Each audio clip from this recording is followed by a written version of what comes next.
English department. Aloha and welcome to today's webinar on post-pandemic teaching. First, let me thank Dr. Francis Dumanig for organizing the webinar and making it possible for us to gather here today. Your hard work is much appreciated, Francis. Next, I warmly welcome today's speakers, Dr. Willie Ranandia, Dr. Peter DeCosta, Dr. Lorraine Simako, Dr. Maya Kemlani David, and Dr. James McLellan. Thank you, speakers, for joining us from around the world to share your wisdom with us, and welcome to all participants for joining the webinar today. The pandemic has in many ways pulled the plug out from underneath our feet and unsettled our routines. We've had to change the ways we live and learn, how we study and teach, and how we communicate and relate to each other.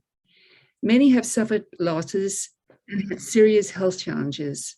As we speak, the pandemic continues to evolve, and as it does, the profession of teaching must evolve as well. Since the early part of 2020, when the pandemic became globally recognized, teaching and the way we think about teaching has changed. For the past year and a half, almost all classes have been taught online at our institution and elsewhere. We've learned to use many helpful online tools and gadgets, but we've also learned that the human element, the treasured student-teacher rapport, struggles to flourish. Whether wearing masks or being disguised on Zoom, we can no longer read each other's facial expressions so easily. In observing physical distance from our students and colleagues in shared spaces and in avoiding crowds and social gatherings, we have perhaps become a bit fearful of company. How does this affect our pedagogy? Similarly, students have had to accept and adapt to new modules of learning, new ways of communicating with their classmates and their professors, and new routines of studying and working. It has been hard, and not all the students have been able to adapt effectively. So today, the presenters in this webinar will share with us exciting new perspectives and strategies for post-pandemic teaching. Please join me in giving our speakers a very welcome. Aloha. Aloha. Thank you, Kirsten, for welcoming our participants and, of course, our invited speakers. And I'd like to acknowledge all the participants from different parts of the world. Yeah, thank you for logging in early and for joining this early webinar, in other parts of the world. So I think we should begin and we should start with our first speaker. But before, I'd like to welcome Blossom Kaufman to introduce our first speaker for today. Thank you, Professor Dr. Dumanig, and to our honorable speakers and distinguished guests. On behalf of our English 484 class, may I extend our warmest aloha, our little token lei. Aloha. It is my sincere honor and privilege to introduce our first speaker. She holds a Doctor of Philosophy in Education from one of the world's leading universities, the University of Oxford. She has dedicated much of her life researching international education development, improvement of accessibility for education to the underprivileged, and the pursuit of availability to higher education. She has authored numerous journal articles and books, including Education, Poverty, Malnutrition, Famine, Education and NGO as part of the Education as a Humanitarian Response series. Her illustrious career includes research of comparative education. To someone like me, a student, that means the hope for a future, a vision toward knowledge-based humanity, exemplified from the best educational practices worldwide. She is the doctoral supervisor for the College of Education at the prestigious Zhejiang University, which consistently ranks as one of the top universities in the world. Would you please help me in welcoming Dr. Lorraine Simako? Hi, it's me. Thank you, Blossom, Francis, and Kristen. And I'd like to, you can hear me well, right? Should be fine. The audio is okay. I'd like to thank the English Department, TESOL Certificate Program, and Faculty Development Committee for inviting me in this seminar on post-pandemic learning and teaching. My presentation will mainly revolve on the broad issues that we've been facing due to this pandemic. So it ranges from digital divide, gender concerns, etc. And then we'll be looking at the Chinese response during the pandemic and some ways forward. Okay. I'd like to share my screen. Takes getting used to. Okay. Right. It's fine. Can you see? You can see my screen, right? Yes. I'm trying to look at the slideshow. Okay. Sorry for that. All right. So my title is Education in Emergencies. When we talk about education in emergencies in international education development, this mainly focuses on education conflict zones or post-conflict zones, the role of education aid in recovering education systems, education sectors. It also talks about natural disasters being an emergency. So it can be a typhoon, an earthquake, and its impact on the education system. We know that, especially for developing countries, and now we have climate change and everything, you have refugees of climate change, right? So people are moving away from their countries because it's sinking. And you have greater impact of typhoons, which would impact schools in developing countries. Either they're wiped away completely or they serve as evacuation centers. When that happens, then you have learning spaces lost. So learning can be affected. I'd like to borrow this term, education in emergencies, mainly looking at the COVID pandemic. So we'll look at some of the issues, as I've said earlier, but I'd like to start with some pictures to give us a contextual background of where we are now, right? This is in China. This was last year. China has already started in-person classes from, I think, summer of last year or fall. So we only did online classes for a few months. And this is because China was able to control the spread of COVID. So you can see here, children, probably kindergarten, going to school, all masks up, temperature being checked. So can you imagine if it's your first day of school and this is the experience that you're having? Some children in developing countries, like for example, my niece, she has online learning and it's on her second year and she hasn't seen her classmates. It's all done remotely. So I don't know how difficult the transition will be for younger kids. This is in Indonesia, in Central Java. This is in a mosque. So you see some students here. The mosque is providing free internet access to families that are not connected. Okay. This is again in Indonesia. You have the teacher going house to house, basically because there's a lack of connectivity for some of the families. This is all during the pandemic. This is in Sri Lanka. So you can see a kid up a tree. And this is a reality for a lot of children. So they don't have, there is internet access, but they need to either climb a tree or climb a mountain to get better connection. So this is happening daily for a lot of children. This is in Sri Lanka again. They're going down. By the way, the photos are not mine. So they're either from Al Jazeera or New York Times. Okay. So these are kids going down the mountain, again in Sri Lanka, with the parents. This is after class. They had to go up the mountain because there's no internet. The connectivity is not good at home. They can only access it through a high point, right? So COVID asks for agility and some exercise as well. And of course, COVID doesn't just affect students. We have here teachers. This is in the Philippines. They're up in a roof. If you're familiar with the material, this is a GI sheet. It's galvanized iron sheets. So this can be really hot. When the sun strikes the roof, it's hot. So the fact that they're sitting there, basked in the sun, I don't know if they're doing some selfies or looking for a connection, but either way, it's again an example of access to the internet. They need to go somewhere where they can access it.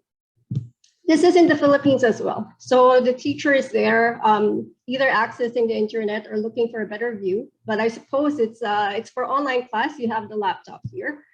Again, let me emphasize some of the issues that we're going to discuss. It's nothing new in international education development. It's been there. So you have problems in digital divide, access to the internet. It's there. It's being focused more because of the situation we are in. This is a problem of access in going to school. This is in Indonesia. So this was before pandemic. They don't need remote learning. They don't need the internet, but students need to cross this bridge to go to school. So you need to balance a bit. And if you can't swim, that's a big problem if you fall. But it's been fixed now. So the bridge has been fixed. So that's good. This is another issue.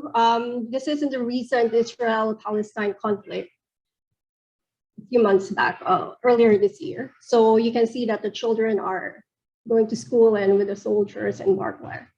So I want to share these issues because it's not something that maybe not all of us think of this, So there are realities, contextual realities for different children, millions of children, thousands of children all over the world that they need to face every day. So now the problem here in the pandemic is because of remotely, you need to access the internet, right, etc. I'd like to share this. This is actually from UNESCO, and this is a global crisis, teaching and learning. So maybe some of you have seen this.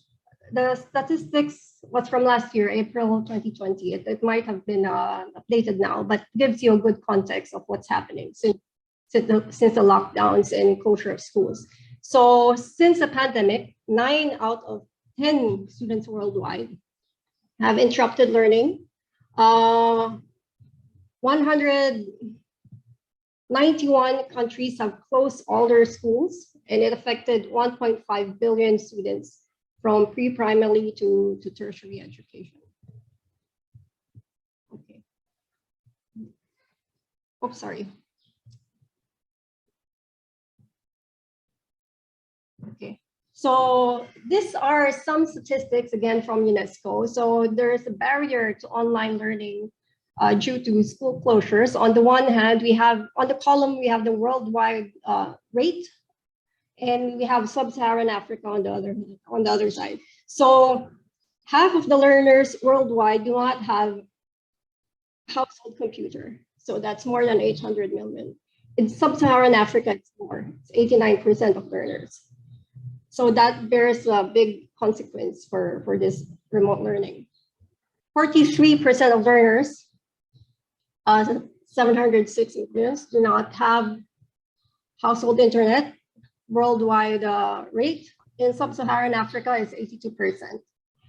And for the world, 56 million learners cannot use mobile phones to access because they're not covered by mobile networks. And in sub-Saharan Africa, it's around 26 million.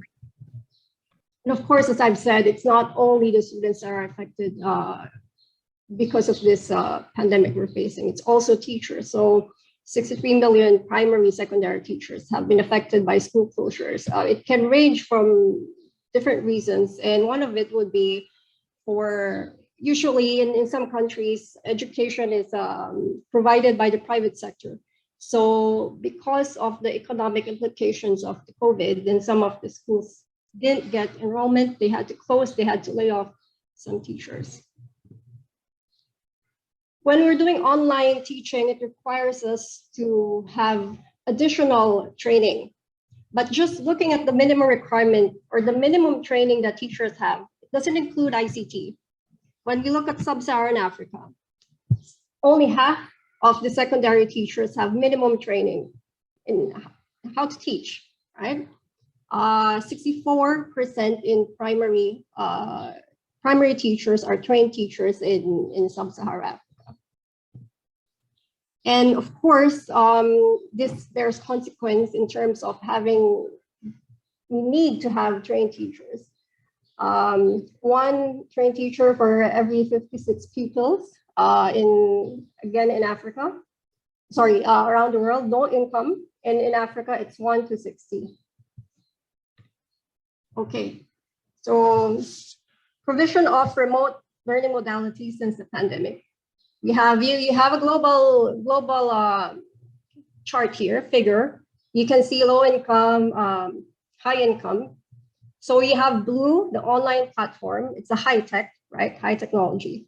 We have television and radio, low tech, and take-home packages, no tech. Okay, so for the global rate, mainly it's online, close to television, but you can see a big difference if you compare low income. Online is only 64%. In high income, it's 75%. Digital divide. So what is this? A lot of Americans, 97%, in urban areas, they have access to high-speed fixed services. Rural areas, that drops to 65%, and tribal lands is less, it's 60%. So in total, nearly 30 million Americans cannot fully benefit from the digital age. This was done before the pandemic. This study was done before the pandemic. In the developed world, the internet penetration rate is high, it's 87%. But for developing countries, it's less than half, 47%, and much less in the least developed countries, only 19%. So this has great implications in terms of what we're facing now, because we have remote learning, and not just for schools, but even for employment. In Sub-Saharan Africa, 45% of children has no exposure to any type of remote learning. They don't have online learning, they don't have TV, they don't have radio, they don't have take-home materials. For those who did, it's mostly the low tech and the no tech, radio, TV, and paper material. In a typical African country, at most, 10% of kids receive some material through the internet. It's better in Latin America. 90% of students have remote learning, but less than half was through the internet, and mostly it was through radio and TV. So this gives you a chart of broadband subscriptions from 1998 to 2019. So you have South Korea and Germany all the way up there. You have the US. This is average. Sorry, this is the world average. And then you have developing countries like Pakistan here. Again, we need to realize that this digital divide is not just affecting students now, especially with the pandemic. This has been happening since long ago. We talk about knowledge societies, the need to access knowledge through various media, right? And there are lecturers who are not able to access, or teachers who are not able to access digital content. And this is part of the digital divide. It's not new. It's emphasized now because of what we're going through. Gallup analysis show that more than 1 billion people of the world's most vulnerable did not have access to the internet when pandemic hit. So what are the actions taken? Different countries. So they either give you free internet access or free devices, or access your mobile phones, landline, or no measures taken at all. You can see, again, the difference between the low income and the high income, for instance, in terms of subsidized free devices. There's none in the low income bracket, a group, and then you have 72% for high income. Another issue would be addressing and being able to access the needs of the students. Learning poverty is a term that we use when we say that a child 10 years old is not able to understand a simple text. If they cannot read or understand a simple text, that's learning poor, it's learning poverty. So even before the pandemic, there's already a learning crisis. 258 million children, primary, secondary, were either out of school or their learning poverty rate it's high. It's 53%. Yeah, it means more than half of the children in low and middle income countries before the pandemic cannot read and understand a simple text by the age of 10. So in sub-Saharan Africa, this is closer to 90%. So you can imagine the effects of school closures to learning crisis or learning poverty. Due to the pandemic, learning poverty could increase to 63%. So you have 72 more million school children who will be learning poor. So if there is no effective responses when schools reopen, it's estimated that 10 trillion US dollars of life cycle earnings could be lost for this group of learners. Of course, we also have problems with children or students with disabilities, special needs. For instance, in Ethiopia and Jordan, they were less likely to use technology for remote learning compared to peers without disabilities. This is mainly also pushed because of the lack of devices, specific devices for disabilities, children with disabilities. So how has the world been trying to limit learning loss? So it's either they do increase class time during the pandemic, they have accelerated programs, they have remedial programs or other strategies. So you would see that most, the global rate would be more on remedial programs. And again, you can see discrepancies between low income and high income in terms of their approaches in limiting learning loss. Teacher training. So it's not just the students. We need to train teachers to be more adept in using diagnostic assessments to identify students' learning needs. In most countries, unfortunately, teachers are not formally trained for adaptive teaching. It needs more professional development for this. So adaptive teaching is when teachers conduct in-depth assessments. So you try to understand what your student needs, abilities, right? Socioeconomic competencies, and then you adapt your instruction according to the needs of the student, individual students. For this emergency, we need to be able to train the teachers to deliver remote and hybrid learning. Training on the basic use of digital online platform is not enough. When we teach, there are many different factors there. So you have lesson plan, you have assessments, you have giving back feedbacks, etc. So the teachers would need to be trained for this. And the problem is the pandemic happened right away. So this is a big gap for a lot of teachers who are not technically savvy, or even for the students. If an education institution has LMS, learning management systems, and it can help facilitate all of these factors in.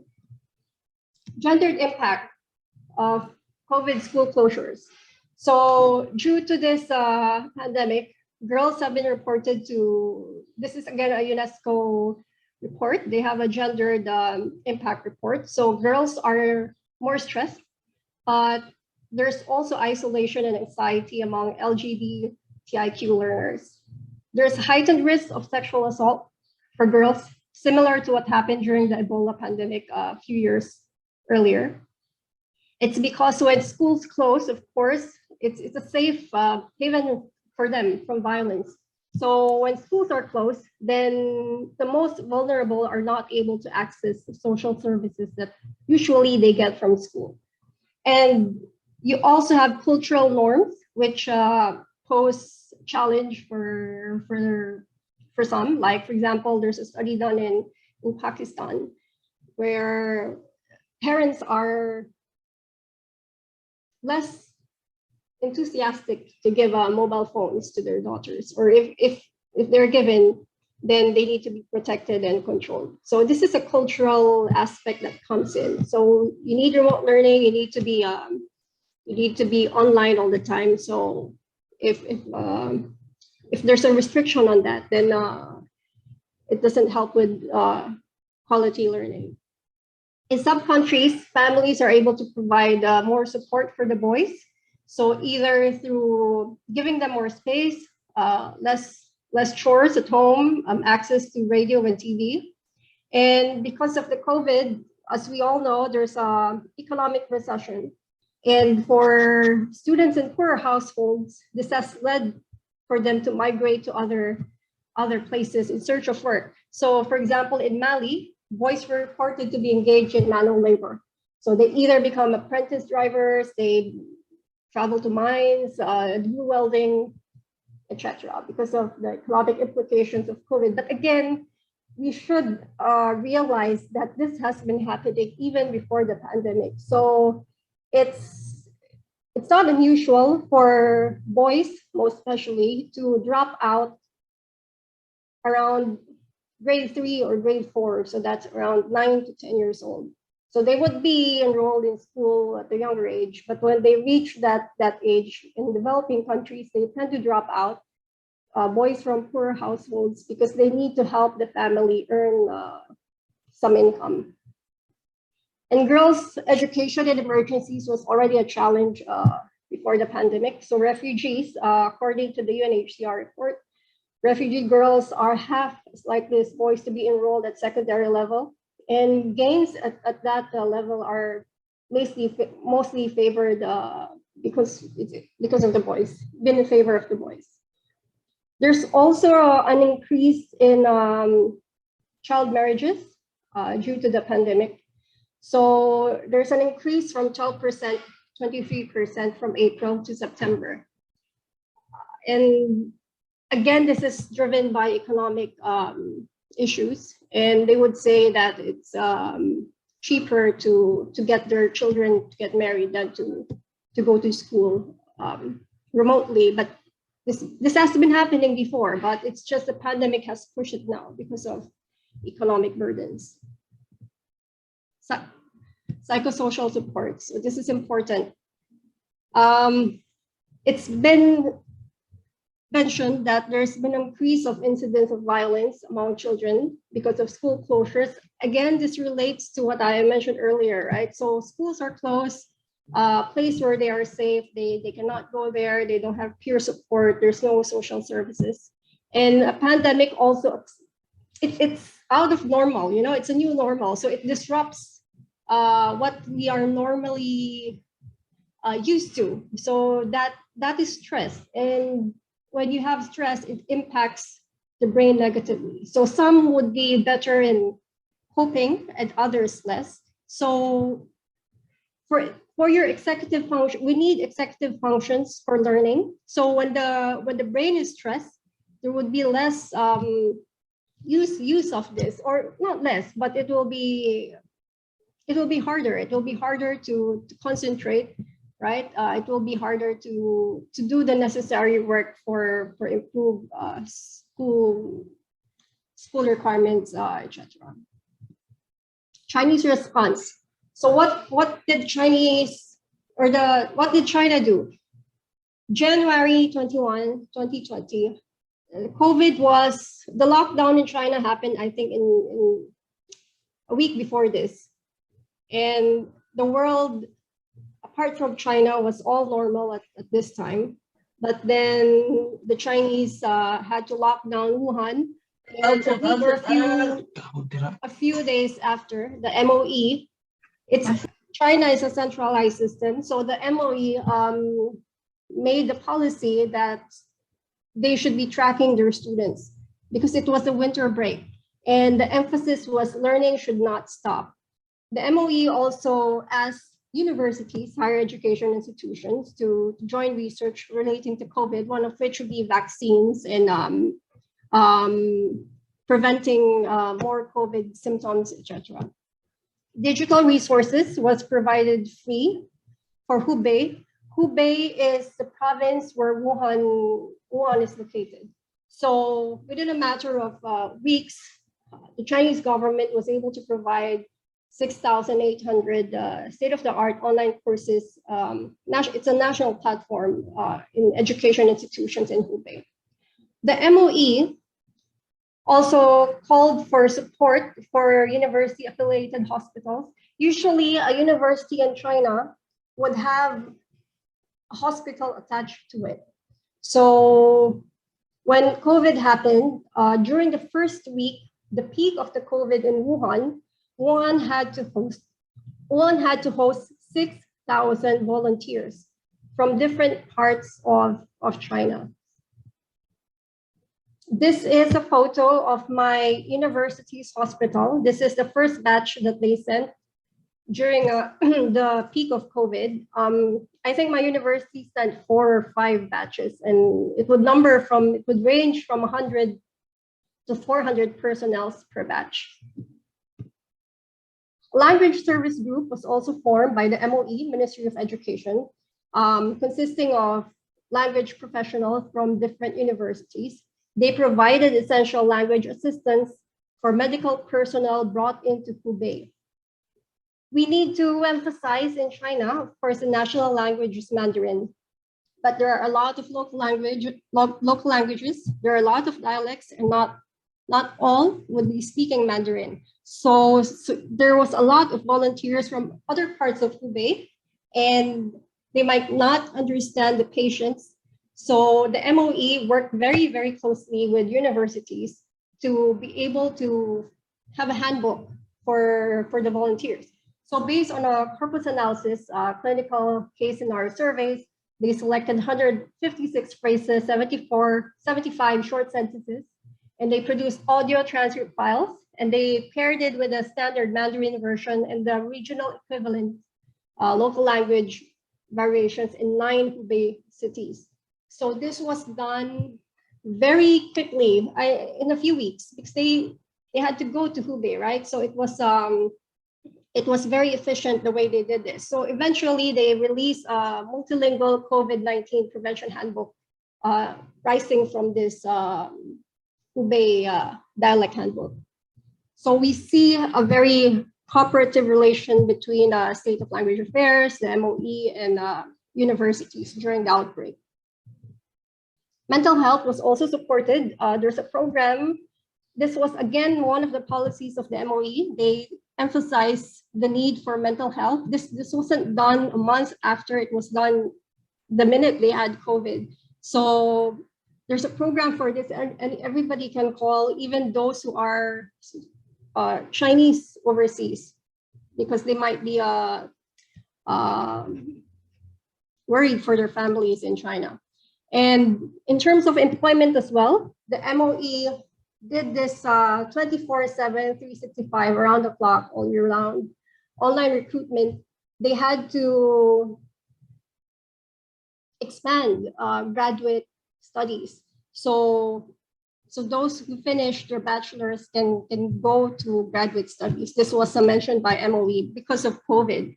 And they also mentioned that employment opportunities might not be that easy. So they also asked students to volunteer and teach remotely and teach to those schools that need teachers, or to join the military. That's another option for them. So Zhejiang, where I'm based, we'll go quickly through this. So we have a smart campus. When this thing happened, when COVID happened, the university was able to offer more than 5,000 courses at all levels, from undergraduate to PhD, in just 2 weeks. So COVID happened in January. We started our term in February. And in that span of 2 weeks transition, the university was able to basically transition everything online. We partnered with Alibaba, DingTalk, but we already have a LMS, Learning Management System. We had a smart campus launch and an LMS in November in 2019 and 2017, earlier, for the smart campus. Learning at ZJU, we use this a lot during the remote learning. The university also organized a training session in mid-February for more more than 3,000 faculty members. So that includes me when I was in Manila.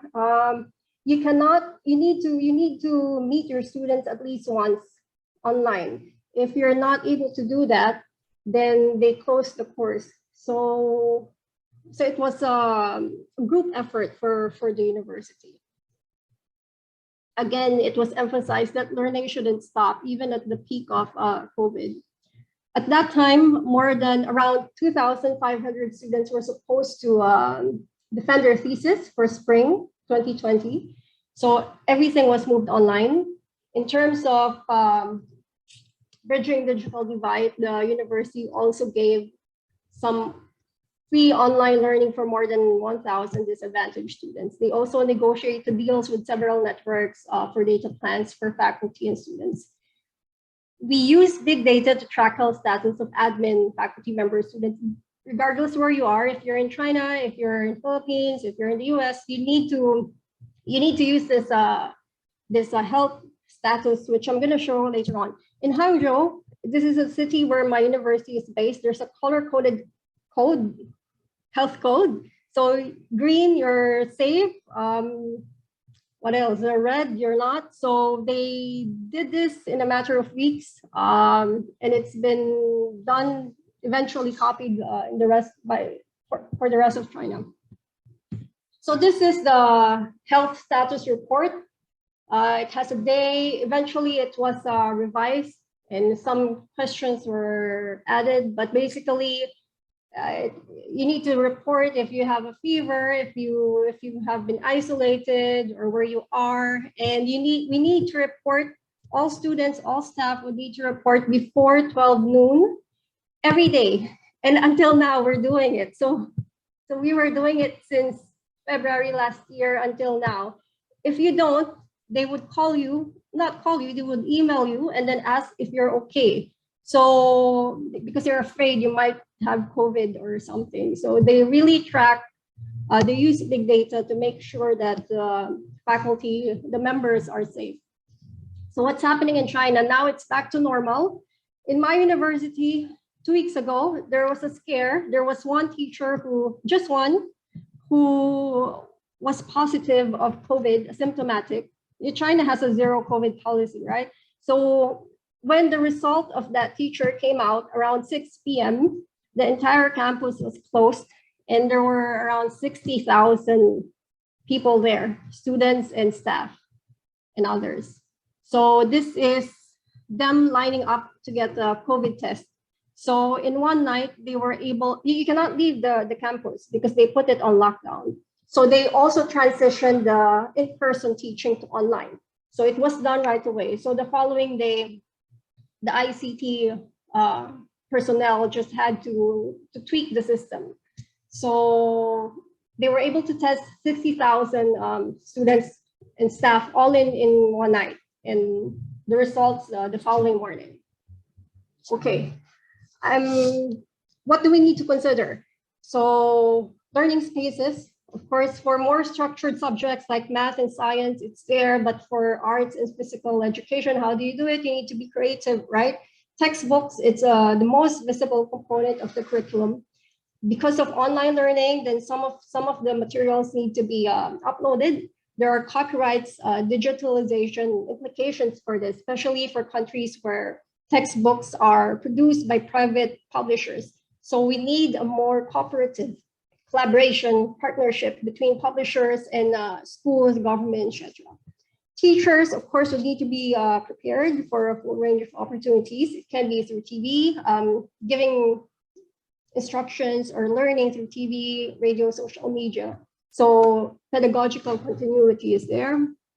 Assessment, they would need to be trained as well, immediate constructive feedbacks, formative evaluation through group discussions, etc. Summative assessments would need to be considered at this point. If there is a summative assessment, for example, like end-year exams, and it needs a systematic change.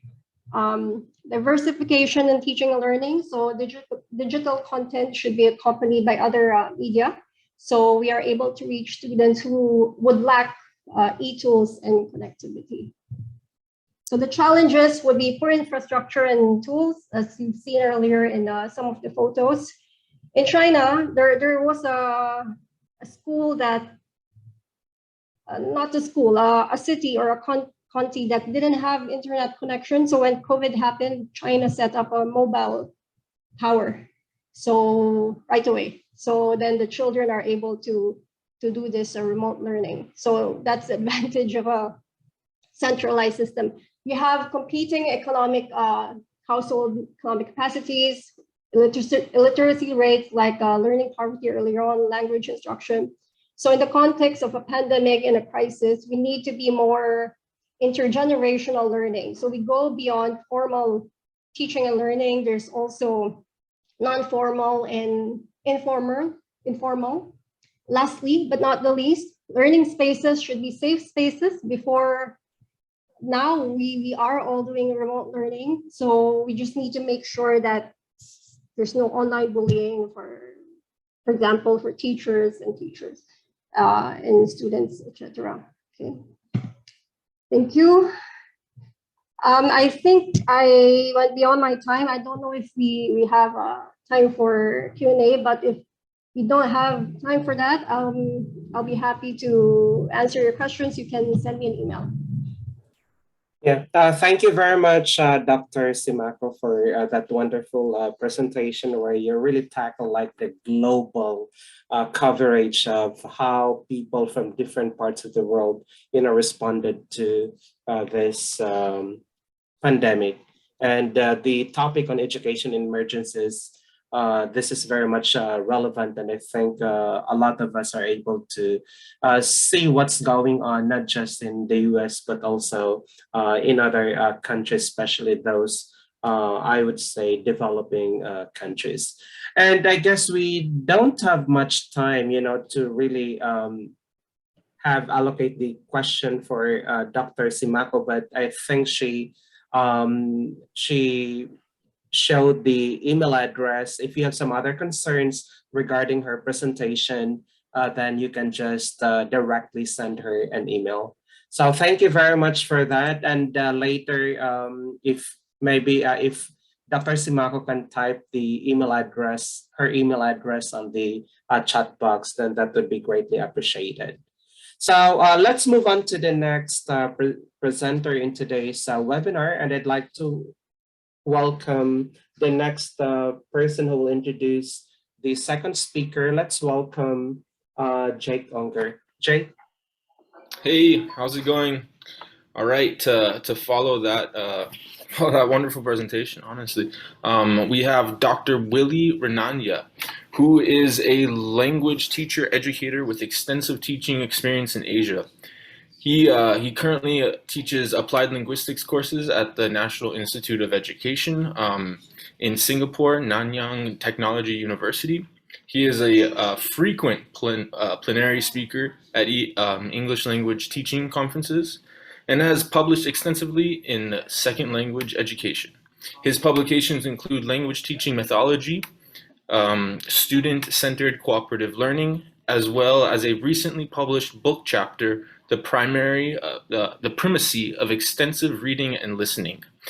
He maintains a large language teacher professional development form called Teacher Voices. Please welcome Dr. Willie A. Renania.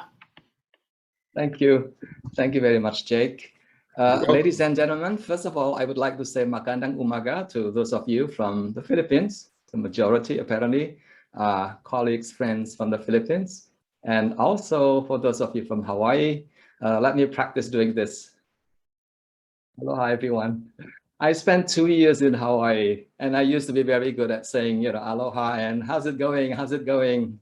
Like what Jake said just now, how's it going? Ladies and gentlemen, let me just share my screen. And very quickly, I'll be sharing with you a very interesting, a very relevant topic, whether you're teaching before the pandemic, whether you're teaching now, or whether you're teaching in the future, the post-pandemic teaching as well. And throughout my presentation, I would like my talk to be a little bit more interactive. So I would be very grateful if I could have Blossom and Milliner and Francis to have the video on throughout and also the audio on throughout. Okay, good, excellent. A little bit about my university again. It's the university called Nanyang Technological University. It's located not in Hawaii, not in a beautiful country like Hawaii, beautiful place like Hawaii. It's in Singapore. And it's a very good university. And I belong to the School of Education. And locally, it's called the National Institute of Education. It is the best teacher education institution. The reason being, it's the only one in Singapore. So if you want to study and to become a teacher in Singapore, then you have to come through us. There's no other way you can, teach in Singapore schools. We've got a range of programs, and I hope some of you might be interested in coming and doing your postgraduate studies at the National Institute of Education. Today, my presentation will cover three things, very, very easy things that you can relate to as a teacher, as a language teacher, or as a teacher teaching any subject matter areas.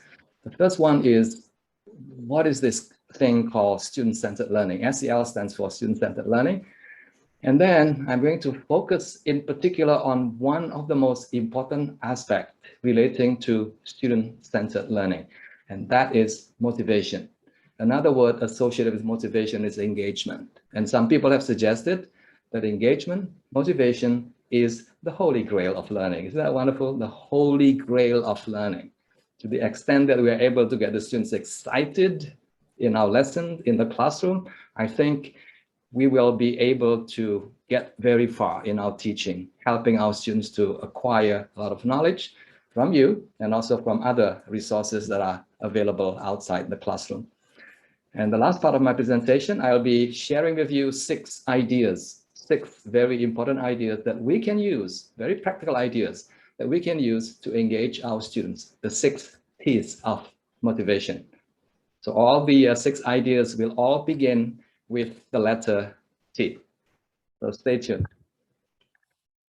Ladies and gentlemen, I'm going to show you 3 images. Blossom, 3 images. This is image number 1. This is image number 2. This is image number 3. Which image do you think reflects, our understanding of, what student-centered learning, student-centered teaching is all about? Picture number 1, picture number 2, or picture number 3? Please say picture number 3. Picture number 3, of course. Very good. There you go. Doctor. There you go. That's the answer I've been waiting for. Picture number 3. More or less, this is what we want to see happening, at least in terms of the physical setting, the physical classroom environment. I think it should look like this. And hopefully there's a lot more going on, between the teacher and the students, and also there's a lot of interaction, a lot of collaboration happening, among the students in the classroom. So let us take it one step further and discuss what is SCL, what is student-centered learning? What would be a good, simple definition of student-centered learning? Very briefly, this is what student-centered learning is all about. It's the kind of learning that focuses more on the students and less on us, the teachers. So very simple, very straightforward. If you want a one-sentence definition, there you go. It is an approach that places more importance on what students feel and what students think and what students do. I think every one of you will be able to relate to this really, really well, because students are not just students who can think, but we should also be paying attention, focusing on their emotional needs, their psychological needs, their social needs as well. And very often their kinesthetic needs. They want to do something in the classroom. The hands-on kind of things will become very, very important as well. Yeah. So the focus is more on the students than on the teachers. If I were to ask you, for example, are you a student-centered teacher or a teacher-centered teacher? I'm sure most of you will say, I am a student-centered teacher. I would say the same thing as well. Yeah. But in reality, if I were to put myself on a scale of 1 to 10, think the reality is probably I am a 5 person, not really a 6 or a 7 or an 8 person. Yeah. So today, hopefully, we'll be working together and thinking very carefully about how we can become a more learner-oriented, learner-centered teachers in the classroom. So these are 3 things that I shared with you just now. SEL is about understanding, is about promoting a lot more learning in the classroom, where we try to engage the students emotionally, actively, if you like, cognitively, and also kinesthetically and socially as well. Here, number 1, and think about this very carefully. When you walk into the classroom, is that the first thing that you do? Is that the first thing that you want to make sure that your students feel curious, excited, and happy? Happiness is very important,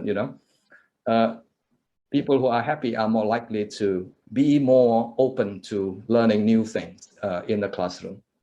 Curiosity is probably one of the most important things that has to happen in the classroom. Students who are curious are likely to be engaged in knowledge-seeking behavior. They will continue learning until they are able to satisfy their curiosity.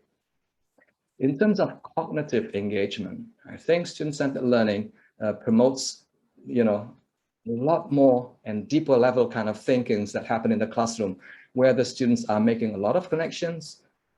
The students are constructing knowledge, reconstructing, deconstructing knowledge, and hopefully at the end of the lesson, they'll be in a position to create also new knowledge. In terms of doing things in the classroom, I'm sure you've done this as well.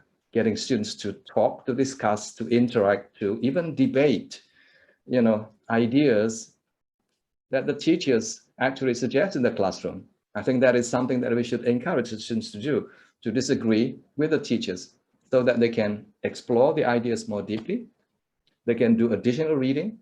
They can also do additional writing in order to learn a lot more in the classroom.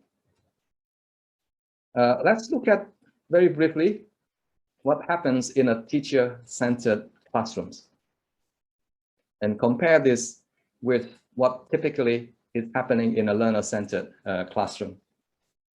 This is what typically happens here in a teacher-centered classroom. The teacher talks a great deal.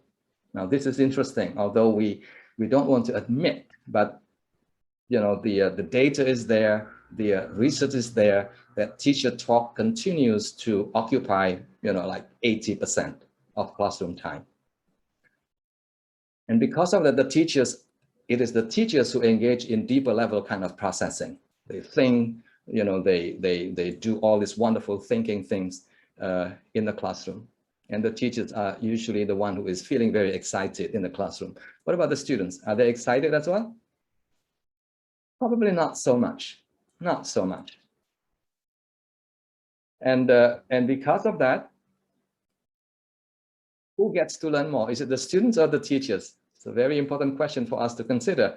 Is it the teachers or the students who get to learn more? I think the answer is the teachers. I think you have heard this saying that to teach is to learn twice. So if you are a teacher, you become better, you become smarter, you become more knowledgeable about things, but the students may not be, as smart as the teachers. Now, this is what happens in a teacher-centered classroom. It is the teachers who are doing all these wonderful things that makes the teachers enabled to process the information in a many different ways. Yeah. What about the students? Are they doing this as well? A little bit, to some extent, but probably at the more superficial level. Reasons for that? That's the reason. I think they're busy listening and taking notes. I think we should abandon students from taking notes, if you ask me. When I was a student, I never took notes, actually. I was paying attention. I was processing the information very carefully in the classroom. So rarely, if ever, I took notes when I was studying at the University of Hawaii many years ago. Okay, so that is more or less what student-centered learning is all about. Yeah, the focus is on the students. The focus is on, on how we can get the students to be more actively involved in language learning. Remember this very familiar sayings, tell me and I forget, show me and I remember. What is the next one, Blossom? What is the next one? Tell me, show me. The next And I big word learn. is, yes, involve me, right? Yes. You Involve are me and I able to learn. get, yes, involve me and I learn. The word involvement is extremely important in any kind of learning. And one way we can get the students to be more involved in language learning is this, how we can get the students to be feeling excited, motivated in learning. Now, why is motivation important? I think it's very clear that without that feeling of excitement, without that desire to learn in the classroom, I think students will not be able to learn a lot more in our lesson. And STL, student-centered learning, works best when students are feeling motivated. It's very straightforward. Yeah. Again, the question for us is this: how many of your students are excited, are motivated in the classroom? 25, 50, 75, 100? Hopefully it's 100, but that's wishful thinking. Most of the time, it's probably 50%. Yeah, you are fortunate if your students are completely motivated in the classroom. So this is what has been suggested. This is what I've been,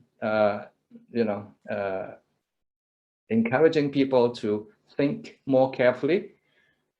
That is how we can help our students to become more motivated, moving the students from the feeling that, well, I can't do it, I won't do it, to I can do it and I will do it.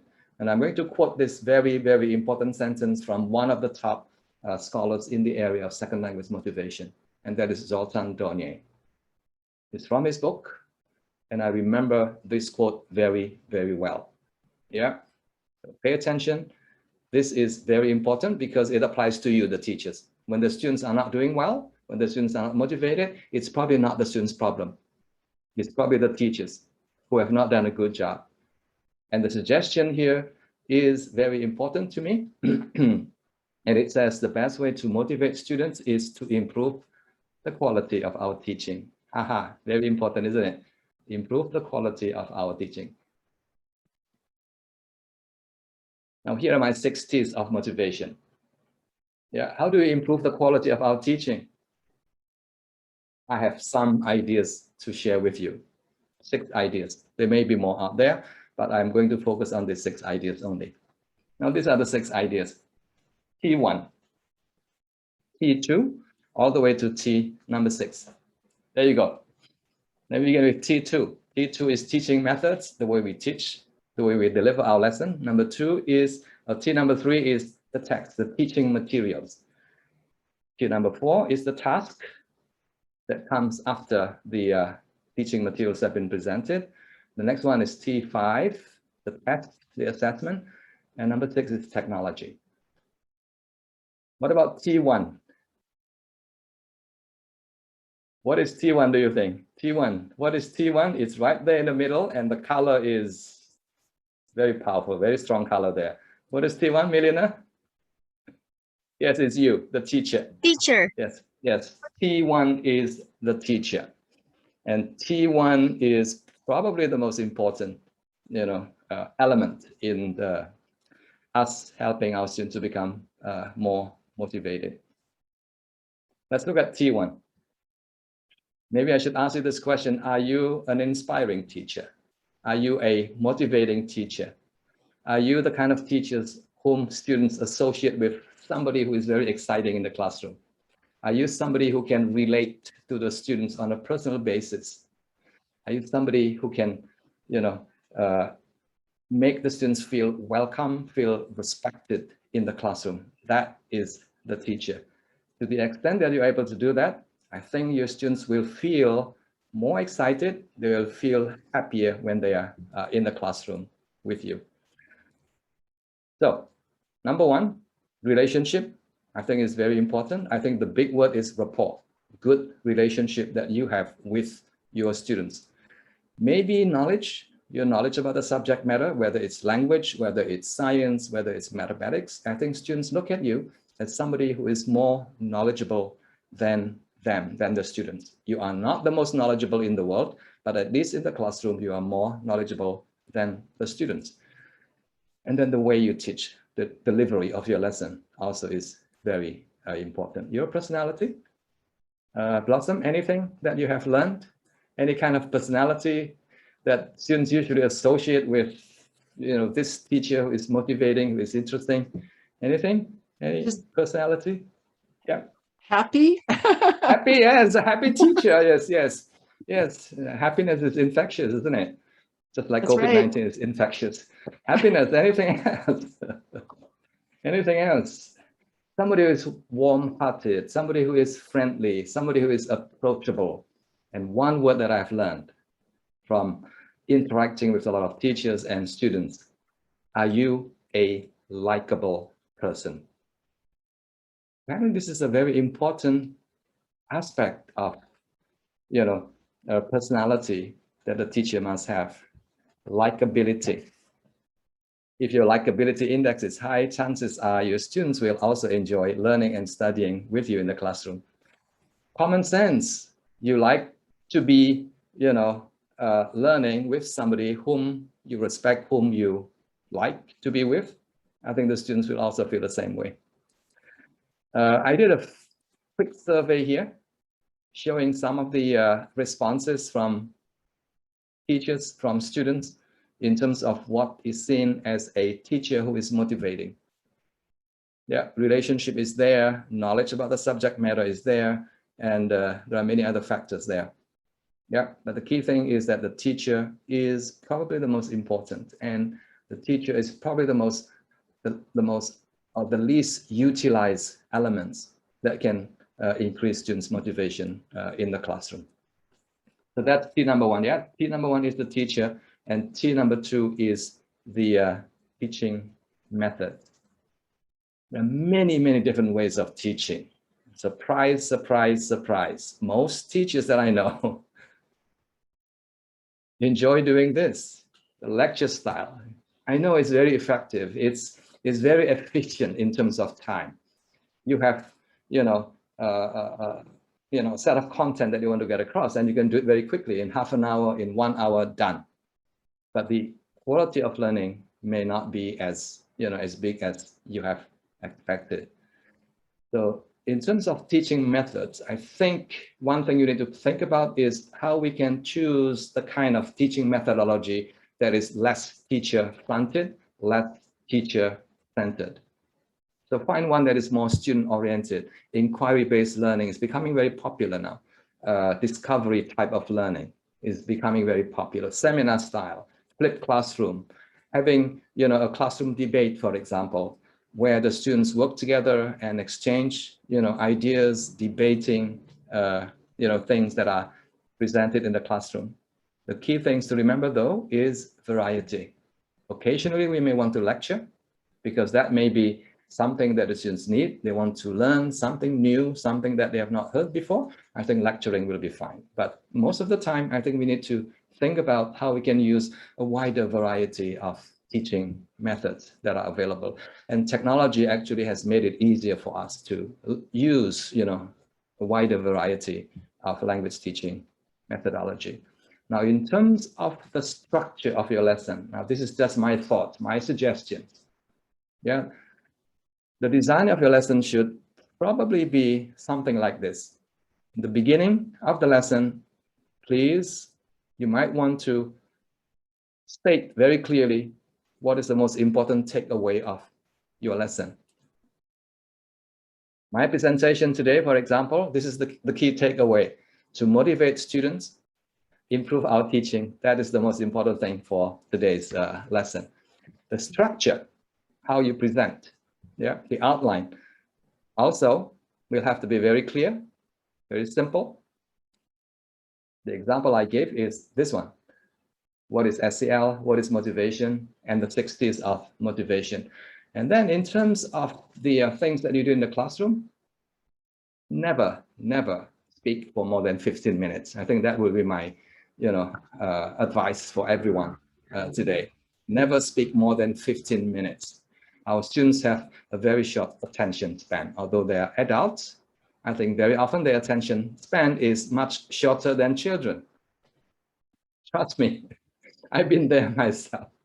So after 10 or 15 minutes, stop, ask questions, give students time to think and to interact with you. So that's T number 2. The first T is the teacher. The second T is the teaching method. The next T, I think this is very easy to understand. I'm sure you can relate to this. The text, the teaching materials, whether it's printed materials, whether it's non-print materials, one thing you need to be sure about is this, that the content of the text will have to be very interesting. Otherwise, it's really, really very difficult to engage your students in interacting with the text and also in getting the students to interact with each other about the text. Yeah, so in the absence of interesting text, very little is possible. So what do we mean by interesting text? I think this is a very simple definition. The content will have to be so interesting, so compelling that the students want to learn, want to know about it, and want to go beyond what is presented in the text so that they can get to learn a lot more. The second point is it has to be comprehensible. It has to be pitched at the right level. Yes, you may be dealing with university students, but if the content is way too hard, if the language is way too hard, I think the students will sort of not become very interested. They will say, okay, if I spend 1 hour, I won't understand very much, so I'd better give up. Yeah, so very important. Now, what sort of materials do we use? Usually, people in academia, people in universities, they prefer to use the kind of materials from the what you call academic genre, from books, from book chapters, from journal articles. Now, these are extremely difficult. And for most students, not very exciting and not very interesting as well. I learned this recently, that this is actually the case. And because of that, I have started using materials from the more popular genre. Where do you get this popular genre from? From TED, from Edutopia, and from many other websites or learning channels that are available nowadays. Let me just give you an example of some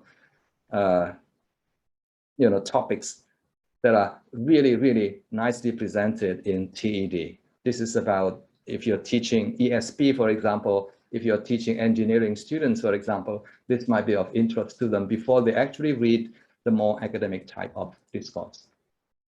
Doing business, for example, is presented in a very nice and interesting way by this person.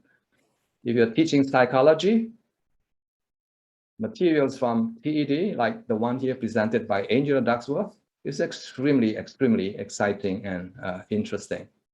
If you're teaching global English, for example, this is like a stepping stone before the students read the actual, more complex academic text.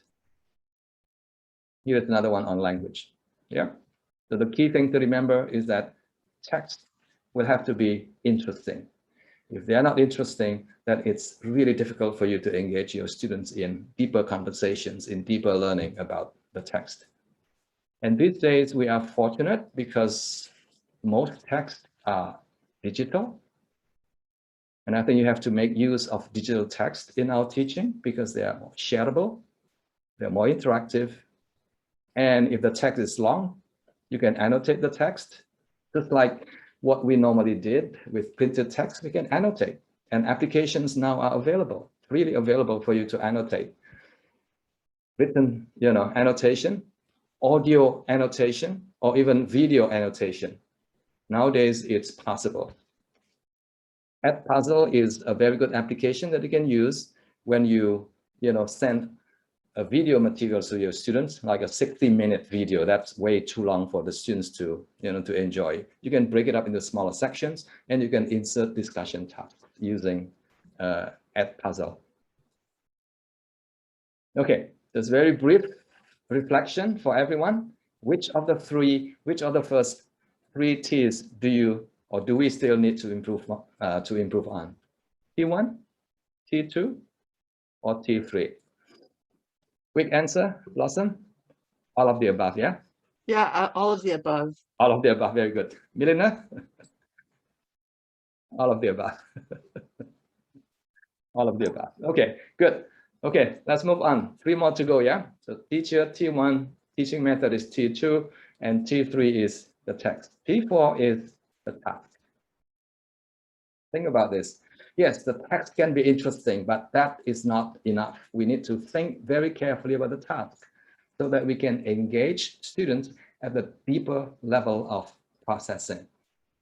Later tonight, Google the 5E model. I think this is a very, very good, interesting model that you can make use of when you design, a task that comes after the teaching materials that are presented to your students. The kind of task that will engage your students, allowing the students to go deeper by explaining, exploring, elaborating, and eventually evaluating their own learning. So this is the kind of task that is likely to result in deeper level kind of learning. Let me give you an example of how I did this. I was teaching a course on language teaching methodology, and my class was quite small, about 20 in-service teachers doing their masters at the university, in my university. Some are local students and some are international students, mostly from China. And the course focuses on the theory and practice of language teaching. Now, here is one lesson that I designed in a way that I think would engage the students, would involve the students in all these wonderful things that I mentioned to you earlier on: feeling, thinking, doing, and also interacting with other people. The design is very straightforward, actually. There are 3 components: the before lesson, the during the lesson, and after the lesson. And I made clear at the beginning that the students will need to produce something at the end of the lesson. And that is a small booklet that they will have to produce together as a class project.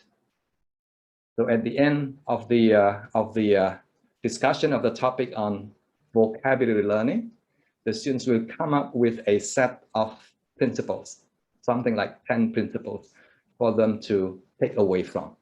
So there's a very clear target, a very clear goal that I want the students to be able to, set before the start of the lesson.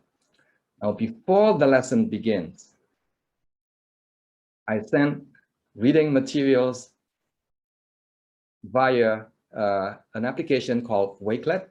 It's like a digital cabinet where the students can see the materials, where the students can interact and discuss the materials even before they come to class.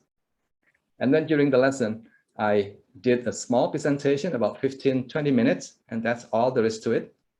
And there's a lot of discussion that is happening during the lesson. And after the lesson, the students continue to engage in a discussion using a very simple application like Google Documents. Yes, Google Doc. Yeah. So this is what the lesson looks like. So before they come to my class, they have a set of materials that they have to work together: reading, interacting, talking, debating, exchanging ideas. They can also, add or insert new video materials, or any textual information that they feel is important to help the students understand what vocabulary teaching is all about. This is an example of the discussion that happened before the face-to-face meeting in the classroom. I think I mentioned flipped learning early on. This is an example of what flipped learning is all about: getting the students to come prepared before they see you in the classroom. So there's a lot of discussion happening even before we start discussing it in class. And in the classroom, during the face-to-face, this is the model that I'm using: getting the students to be engaged in a lot more conversation, explaining, exploring, discussing, debating, and things like that. So in the discussion, I asked the students to contribute 1 or 2 principles for teaching vocabulary. Since I have 20 students, I ended up having about 40 principles. And then I challenged them: 40 principles is just too many. Can you reduce it to 10? Now, this is where a lot of learning is happening because the students are now debating. Very, very serious debate about what principles must stay and what principles must go. And eventually, I have about 10 principles. And my job there is as a moderator, yeah, helping students, clarifying things that are not very clear to the students. So finally, I have a list of about 10 to 12 principles, and I selected about 5 editors to polish the text and asked them to write an introduction and a conclusion. And at the end of it all, this is what happens. This is the product, the class product, a set of principles that they were very proud of and they were very happy to share with the world. So that is the end goal of this lesson. To me, that is an example of a student-centered, kind of teaching, where the students actually, did a lot more than the teachers in order to learn what they are supposed to be learning. So very briefly, let's do a debrief on the example that I just gave you. What kind of learning theories were applied in my lesson that I just shared with you? Here you go. Constructivism, I think this is a big idea that you have seen before. Yes, the students are actively constructing, reconstructing, and deconstructing knowledge. Number 2, technology-mediated learning. That's another big thing that you have heard in the literature. Yes, technology, yes. Very simple, very easy technology is being integrated. Next one, social, cultural learning theories. Yes, the students learn together in collaboration with their peers and also under the guidance of the teachers. Next one, self-determined learning. It's a big word. This is what motivation is all about. Self-determined, not other determined, yeah, self-determined learning. And finally, engaged learning as well. Next, the test. Now, this one is a little bit tricky. The test. Can we make the test more exciting, more motivating, more interesting? The answer is, I think hopefully you will say yes. Blossom, please say yes. Can we make the test more interesting and exciting? Please say yes, yes. Yes. I hope so. Yes. If and only if we focus on not just assessment of learning, but also assessment for learning. I think increasingly, I think educators are being encouraged to adopt, more of the second one, assessment for learning. Now, this is the kind of assessment that is typically small and frequently given, and the purpose is not really to test or to prove, but to improve learning. Yeah, let me say that again. Assessment for learning is the kind of assessment that is small, given more frequently in the classroom, and the purpose is to support learning, not to just test students' learning, not to just prove that the students have learned, but to improve their learning. And this can be done in many, many different ways. The usual 5, discussion questions, for example, based on Bloom's taxonomy, for example, is just one of the many, many different ways. And the other ways are usually more interesting than the one that we are used to. Now, here are some examples. You can Google it and you will be able to find a lot of examples of how we can check, we can support students' learning after they have learned something from you. 62 ways. Imagine that if you do, check Google, you'll find more than 100 or even 1,000 ways of assessing our students. And yet we often stick to the usual way of assessing our students, essay questions, for example. Yeah, essay question is probably good for the end of the semester kind of assessment, but not for assessment for learning. Now here is another example. 53 ways of checking students' understanding of students' learning. Again, you can Google it and you'll be able to find a lot of useful information. Not all of them are useful. You can pick and choose ones that you have not used before. More examples. This is the kind of assessment, if you like, the kind of assessment that help actually students to think more deeply, to be continuously engaged in deeper level of learning, both in the classroom and also outside the classroom. Finally, the last T, technology. I think going forward, post-pandemic, we will see a lot more blended type of learning or blended teaching happening. We'll be using a lot of synchronous and also asynchronous type of learning. So technology is going to stay with us for many, many years to come. And hopefully, people or students from different countries, either low resource countries or high resource countries, will be able to make use of technology to improve the quality and the motivation of learning. Yeah. So the question again for us is this: as educators, we need to keep asking these questions. Will technology increase the level of students' motivation and the level of students' learning in the classroom? The answer is yes. But if we focus on technology alone, I don't think we'll be able to benefit more from technological tools that we use in the classroom. We have to focus more on pedagogy. And my presentation today is basically on pedagogy, the pedagogy of learning, the kind of pedagogy that will engage students in deeper level of processing, deeper level of learning. So yes, technology plus pedagogy. And some people have suggested that this is a wonderful, wonderful marriage made in heaven. And heaven is Hawaii. Blossom? Heaven is Hawaii. I was there for 2 years and I had a great, wonderful time in Hawaii. And teachers choose easy to use tech tools. It's not worth your time, spending like 1 whole month, for example, to learn, technological tools that you want to use in the classroom. The next question is how many and which ones? Some have suggested maybe about 10. If 10 is too many, maybe 9. If 9 is too many, maybe 8. But not more than 10. I think nowadays teachers are quite familiar with some tech tools that they can use for teaching and support learning in the classroom. These are 6 tools that I have seen being used by a lot of teachers, and I have used this myself. Very easy to use and very useful to get the students excited, engaged, to get the students to interact a bit more, both in the classroom and outside the classroom. Peer Deck is basically PowerPoint slides where you can insert discussion points.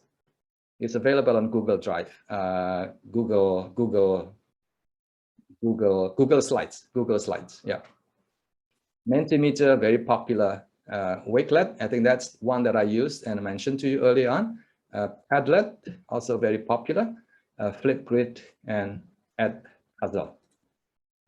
Ladies and gentlemen, I think I've shared with you 3 ideas that hopefully are useful as we reflect on the way we teach during the pandemic and also the way we'll be teaching after the pandemic. What is student-centered learning and why motivation is a big deal, and some of the practical ideas of how we can help our students to become more engaged, and hopefully they will learn more, they will enjoy our lessons more, they'll become happier students, and the kind of students that we are very happy to be with in our classroom. Free resources for you. You've been a wonderful, wonderful audience. So here's my gift to you. If you just go and visit my website, it's called Willie's ELT Corner, just my name.com. You'll be able to download lots of these free resources. All free, but today only, yeah? Thank you very much, ladies and gentlemen.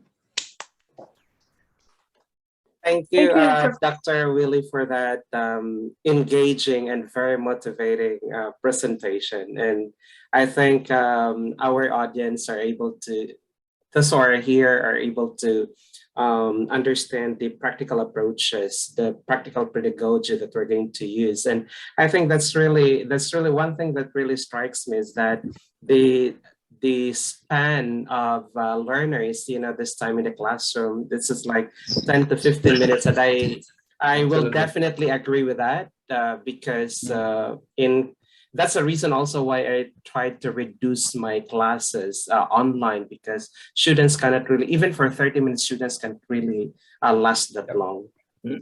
Yeah.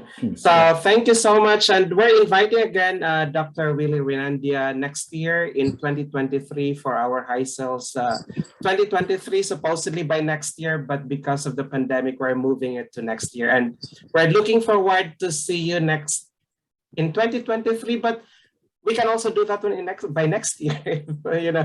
If that is possible, yes. Yeah. Yes. Thank I've not been you. to Hawaii for the past 20 years, so that would be a treat.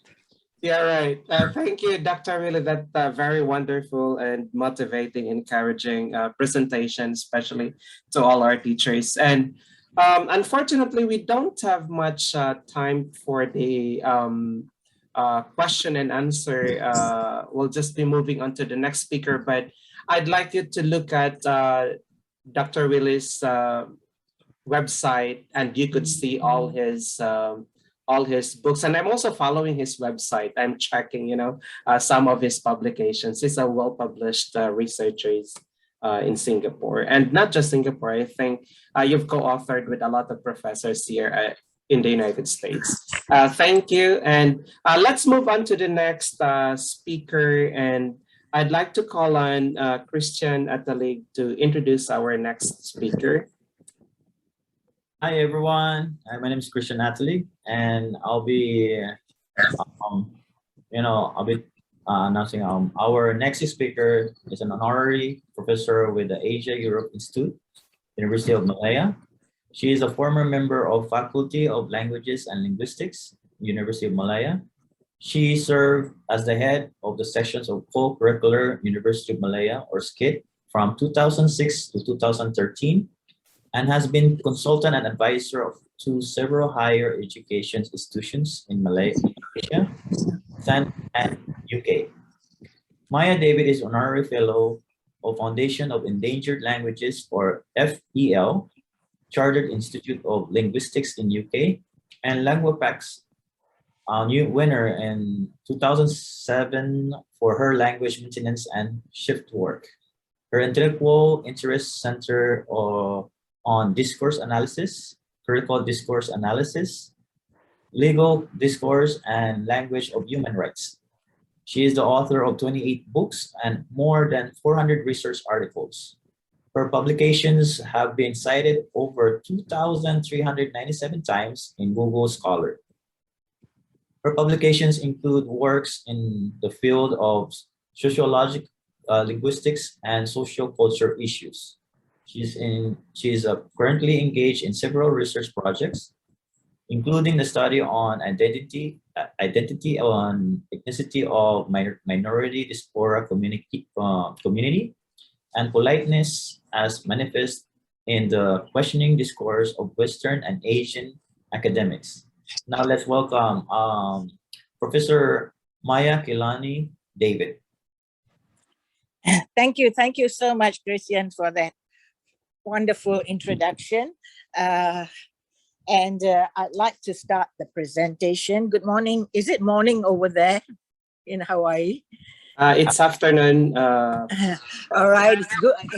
It's morning in Malaysia. So good morning, everybody. Good afternoon to participants from Hawaii and other places in the world. I'd like to talk to you and carry on with what Dr. Willie said.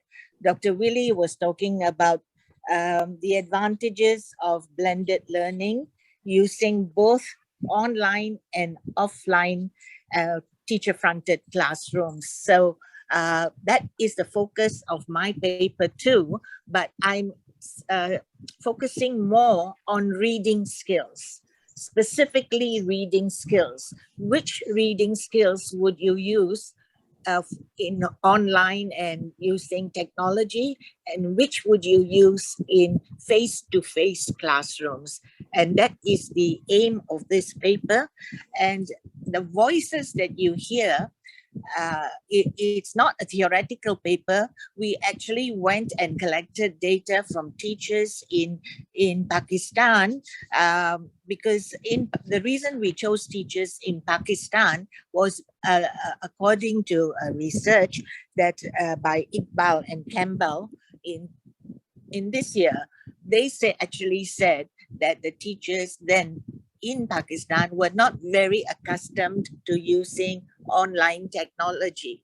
So for them, it was a big challenge. So we were wondering, as a result of the challenge of using technology and using online materials and resources, how were they going to cope with the new challenge of coming back to the classroom? So would they use what we call flipped classrooms or blended learning, using both online and offline pedagogy? Or would they just continue using the online technology which they had got accustomed to? Now, our research sample is a small sample, but I wanted to share with you their voices to hear what teachers had to say about what they were doing in regards to teaching various reading strategies. As you know, reading encompasses many, many elements. So we will discuss the many various various subcategories of reading skills, and then we will talk to the teachers to ask them which technology did they use. Teacher-fronted classrooms, or did they use various online technologies to teach, and if so, for which reading skill? We also thought it would be good to hear the voices of learners, because teachers are communicating with learners. So we wanted to know the responses of the learners in these classrooms and what they thought about this notion of blended learning or flipped classrooms, where teachers moved from one pedagogical methodology using face-to-face classrooms and then moving back to using technology. So in this presentation, I would like to discuss with you the voices, the views of the teachers and learners, where they selectively use online and offline ways of teaching. The reasons why they use online and offline for which reading strategy, and also the reaction of learners to such a mixed methodology. So first of all, let me give you a little bit of background to previous research. The next slide, please. The previous research which has been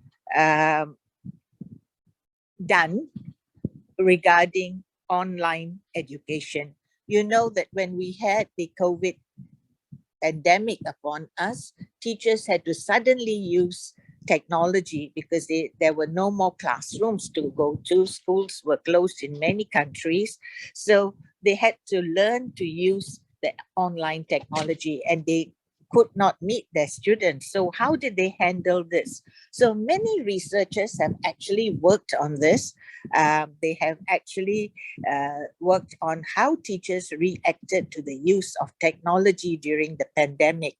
And I'm not going to give you all the names because they are all on your PowerPoint, which hopefully will be given to you. And basically, the researchers found that researchers through various methodologies found that the teachers were using online tools, and it actually they learned to use online tools. And so now, after nearly 2 years of closed down in many schools in many countries, they are very proficient in using the technology, the various resources, the online materials and resources. The teachers have become very adept. So my question was, if they've become so comfortable using in their home, working from home, teaching students using technology, not seeing their teacher, not seeing their students, how would they handle face-to-face classrooms? Because in certain countries, classes have opened and students are going back to classrooms. In Malaysia, for example, the universities have just opened and teachers are going back to the classroom.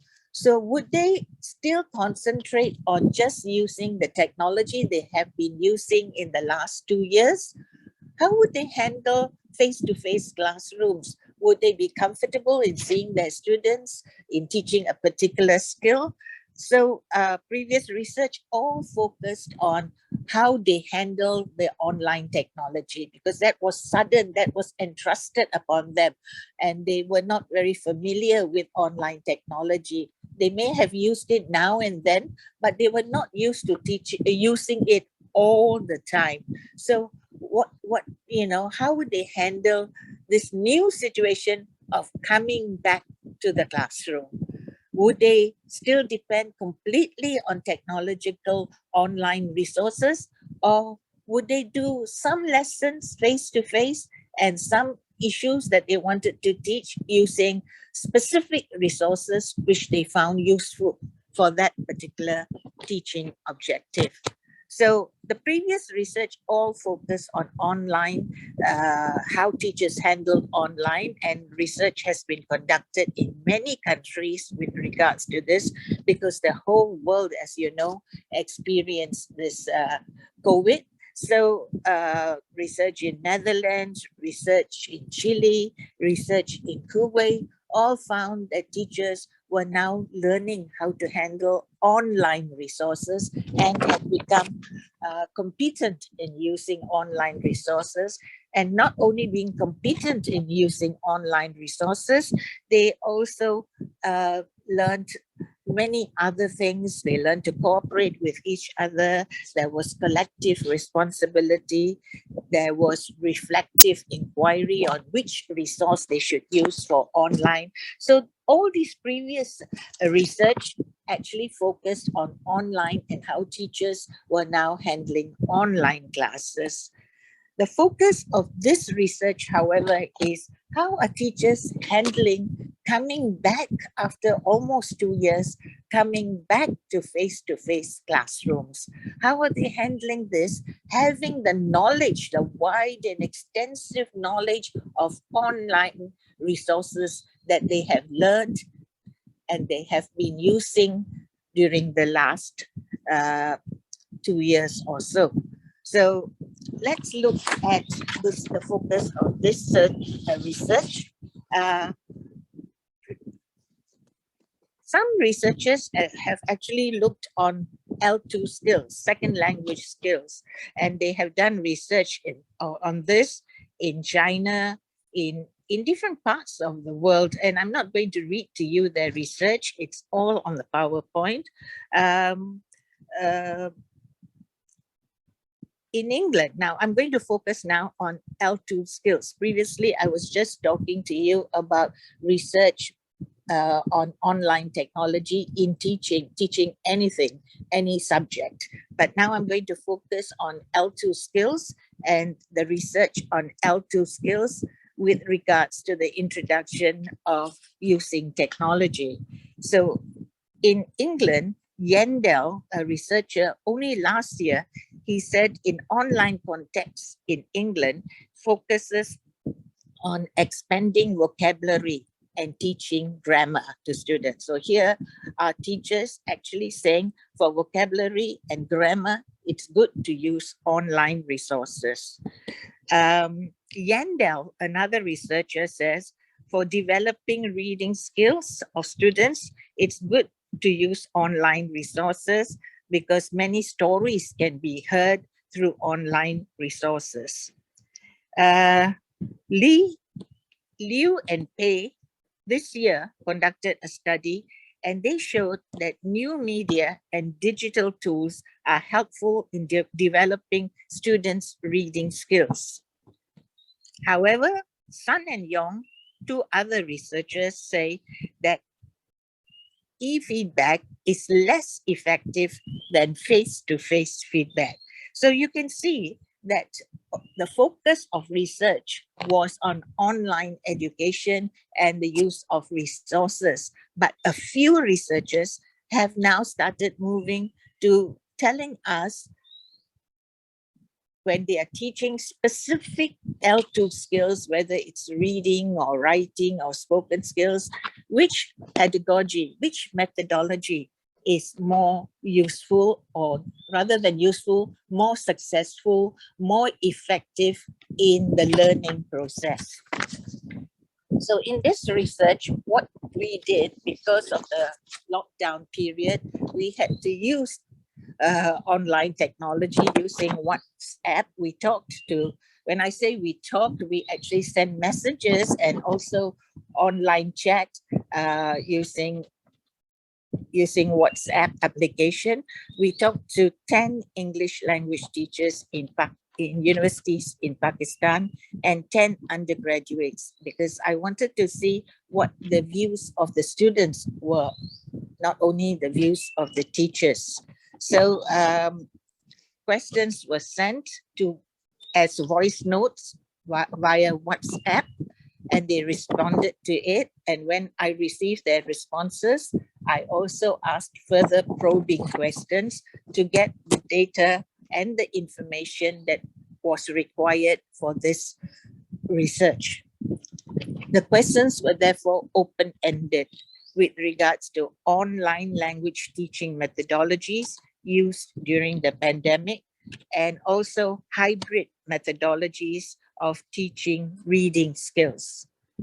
The questions about reading skills, such as reading fluency, vocabulary, word class identification, and reading comprehension. So as I said, reading, when we talk about teaching reading, it's a wide range of sub-strategies that we have to teach, and these include fluency, vocabulary, identifying word class, whether they are noun, verbs, or whatever, and reading comprehension.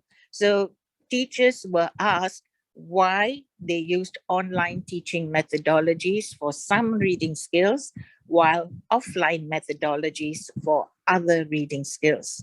For example, which language teaching methodologies do you use to teach scanning? Which language teaching methodologies do you use to teach comprehension?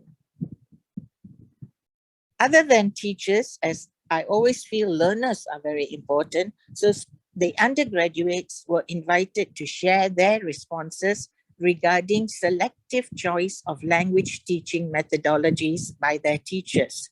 For instance, I asked, do you think the use of online methodologies for teaching scanning is effective?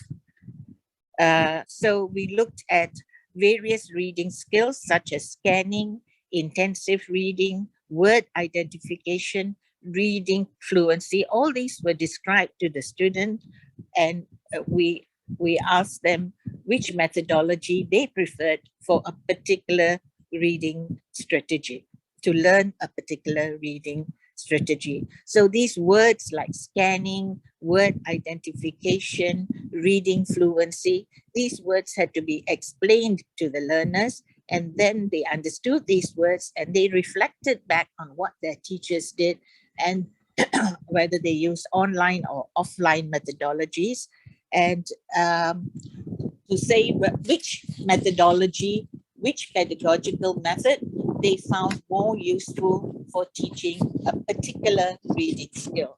So let's go on to the analysis of this research to see what teachers did and what learners felt about what teachers did. So the research findings now. Reading skills were taught using offline materials, that is, focusing on teacher-fronted classrooms, in physical classrooms.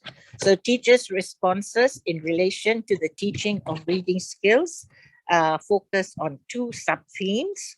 The first one is reading fluency, and the other is reading comprehension. So what did the teachers have to say? Which methodology did they use for reading fluency? Reading fluency here means the ability to read with speed, accuracy, and proper expression. And according to the teachers, they preferred to use to teach these in teacher-fronted classrooms. So why did the teachers do this? And here we have the voices of the teachers. It's always important to hear what the teachers themselves felt. Why did they reflect about why they were using teacher-fronted classrooms to teach reading fluency? So I'll give you some of the responses. Safquat said, and I quote, "Since it involves individual involvement and increased focus, I teach reading fluency to my students in the face-to-face classes. I am unable to provide focused support in online domains." And this is what, when you have many students from 100 over online students, it's very hard to teach them reading fluency through that methodology. So the face-to-face classroom is preferred by the teachers. And I'm not going to read every teacher's response. It's on your PowerPoint. So basically, when it comes to teaching reading fluency, many teachers prefer face-to-face language teaching to online teaching strategies. So basically, because it involves individual involvement, they can see the student, they can hear the student very clearly, and they can motivate the student, and they can focus on the student. So these are the reasons they gave. But at the same time, one of the teachers says, when there's an opportunity to use online teaching methodologies, he would also use online language teaching methodologies. So what we see here is that these two teachers, in their voices, we hear that they are thinking, they are reflecting which methodology should be used. Now that we are allowed to go back to the classroom, should we teach? What are we teaching and how should we teach it? So it shows that teachers are thinking carefully. They've learned a lot during the pandemic. They've learned a lot about online technology, online resources, a wide range of resources. But when they want to teach reading fluency, they prefer to teach it in the classroom. So here we see the rational, logical reasons for teaching this particular sub-strategy of reading in the teacher-fronted classroom. When it comes to intensive reading comprehension, the next slide, please. When it comes to intensive reading comprehension, the teachers also provide reasons for teaching intensive reading comprehension in teacher-fronted classrooms. And I'll give you one quote by Shima. Shima says, intensive reading comprehension, and by intensive reading comprehension, I mean they need to know all the details of the text, minor and major details in the text. So Shima says, intensive reading comprehension requires more time, more energy and focus, which may not be applicable in online context. Every individual, every student needs special care teaching, and perhaps different reading extracts are needed to suit learners' reading interests. In online domains, I just cannot impose a text and ask students to read it carefully. I like to ask students to choose their own interesting extracts and read them intensively. And I ask questions to check their intensive reading comprehension. So here we see the teacher actually thinking very carefully and providing rational, logical reasons why she prefers to face her students and then let them select their own reading text and face them and talk to them about intensive reading of the text. Shima therefore says that intensive comprehension can be developed in a better way if taught in face-to-face classrooms. And she provides the reason that it needs more time, more energy by the teacher and by the learner. It needs special language teaching care. and creating interest among the students, which she feels may not be easily available in online contexts. And students can choose their own text. So she provides a number of reasons why she prefers to face the students in teacher-fronted classrooms, face-to-face meeting with the students, and choice of the text by the students. Now let's move on to the learners. What do the learners feel about this? Teaching reading in face-to-face classrooms, according to the students, they appeared to their opinions. Let's listen to what they say. Amir, one of the students, says, I want to practice my reading fluency in front of my teacher in order to know if I'm reading right and punctuating at the right place. This is done better in the physical classes. Asad, another student, says, reading fluency and accuracy comes when we are constantly monitored by our teachers in face-to-face teaching. In online teaching, every student may not get equal chance due to the slow net or other problems. In fact, Junaid, who comes from Balochistan, which is one of the regions in Pakistan, he actually says we don't have good network connection. So we prefer face-to-face for this particular reading skill.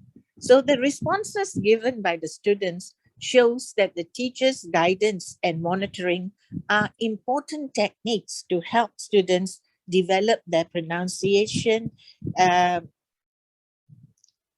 the students, I should emphasize, for the students here in Pakistan, it seems that what is important is good pronunciation. But for the teachers, reading comprehension appears to focus on understanding of text. And so that is why the teachers discuss the need for many texts which interest the learners. So we see that in face-to-face classrooms, it's possible that the teacher may be focusing on reading comprehension skills, but the students are actually looking at their pronunciation. So the understanding of the reading strategy involved here is slightly different. But both the teachers and the students prefer teacher-fronted classrooms for this challenge of reading comprehension on the part of the teachers and for the challenge of improving their pronunciation on the part of the learners. And I now move on to other reading skills with regards to online sources. This is the teacher's use of online methodologies. So I have just told you why the teachers prefer teacher-fronted classrooms for the teaching of reading comprehension. Now we go on to online sources. Which reading strategy do the teachers focus on when they prefer to use online sources? And the teachers say they use the online methodologies and the resources when they want to teach scanning skills. Scanning, as you know, is the process of quickly reading a text, focusing on a particular piece of information, figures, names, and so on. For instance, a scanning exercise can involve students focus on looking for words which learners do not know. A total of 7 out of the 10 teachers stated that they like to use online sources and digital tools for teaching, scanning, and word identification. And why do they say this? We always need to know why teachers use a particular methodology. So I will give you some of the quotes of some of the teachers. Sarah says, I use PowerPoint slides, and these slides include short stories or essays. The PowerPoint slides contain extracts taken from various sources. I do some scaffolding and allow students to scan the text. When I invite my colleagues from other universities to give a talk on the topic, the slides are shared using various platforms like Eventbrite, Zoom, Microsoft Teams, and others. Abdul Wahid Another teacher says online resources are multiple and there are many options of sharing readings from a wide range of contexts. Such readings can develop scanning skills of students. I am of the view that such wider options of sharing online readings cannot occur when teaching only takes place in offline domains. So the teachers give their reasons why for particular reading skills like scanning, they prefer to use online resources. And basically it's because they can use PowerPoint slides using online platforms when they invite people from teachers from other areas to give talks. So the same slides can be shared with teachers in other areas. Manso, another teacher, showed that they can use email and WhatsApp to send required readings to his students. And since these tools are connected with the internet and give access to online websites via the links shared, they can be described as online tools for teaching to teach scanning skills. So the teachers give various reasons. And in fact, Sarah, one of the teachers, says she used scaffolding techniques to share slides about how to scan a text. Scaffolding refers to the support given by the teachers to their students as students develop new skills. For example, a teacher said that he plays online videos on a multimedia screen to help students understand what scanning is and how it is done. This type of support using online videos is also a type of scaffolding. So, the teachers provided a lot of examples of the online resources they use to teach scanning and how they use scaffolding and how they use hybrid learning to teach this skill of scanning. What do they feel about word identification? Teachers use online teaching methodologies for word identification, and they also give reasons why they use it. And by word identification, I mean to identify a class of a word, whether it's a noun or verb. And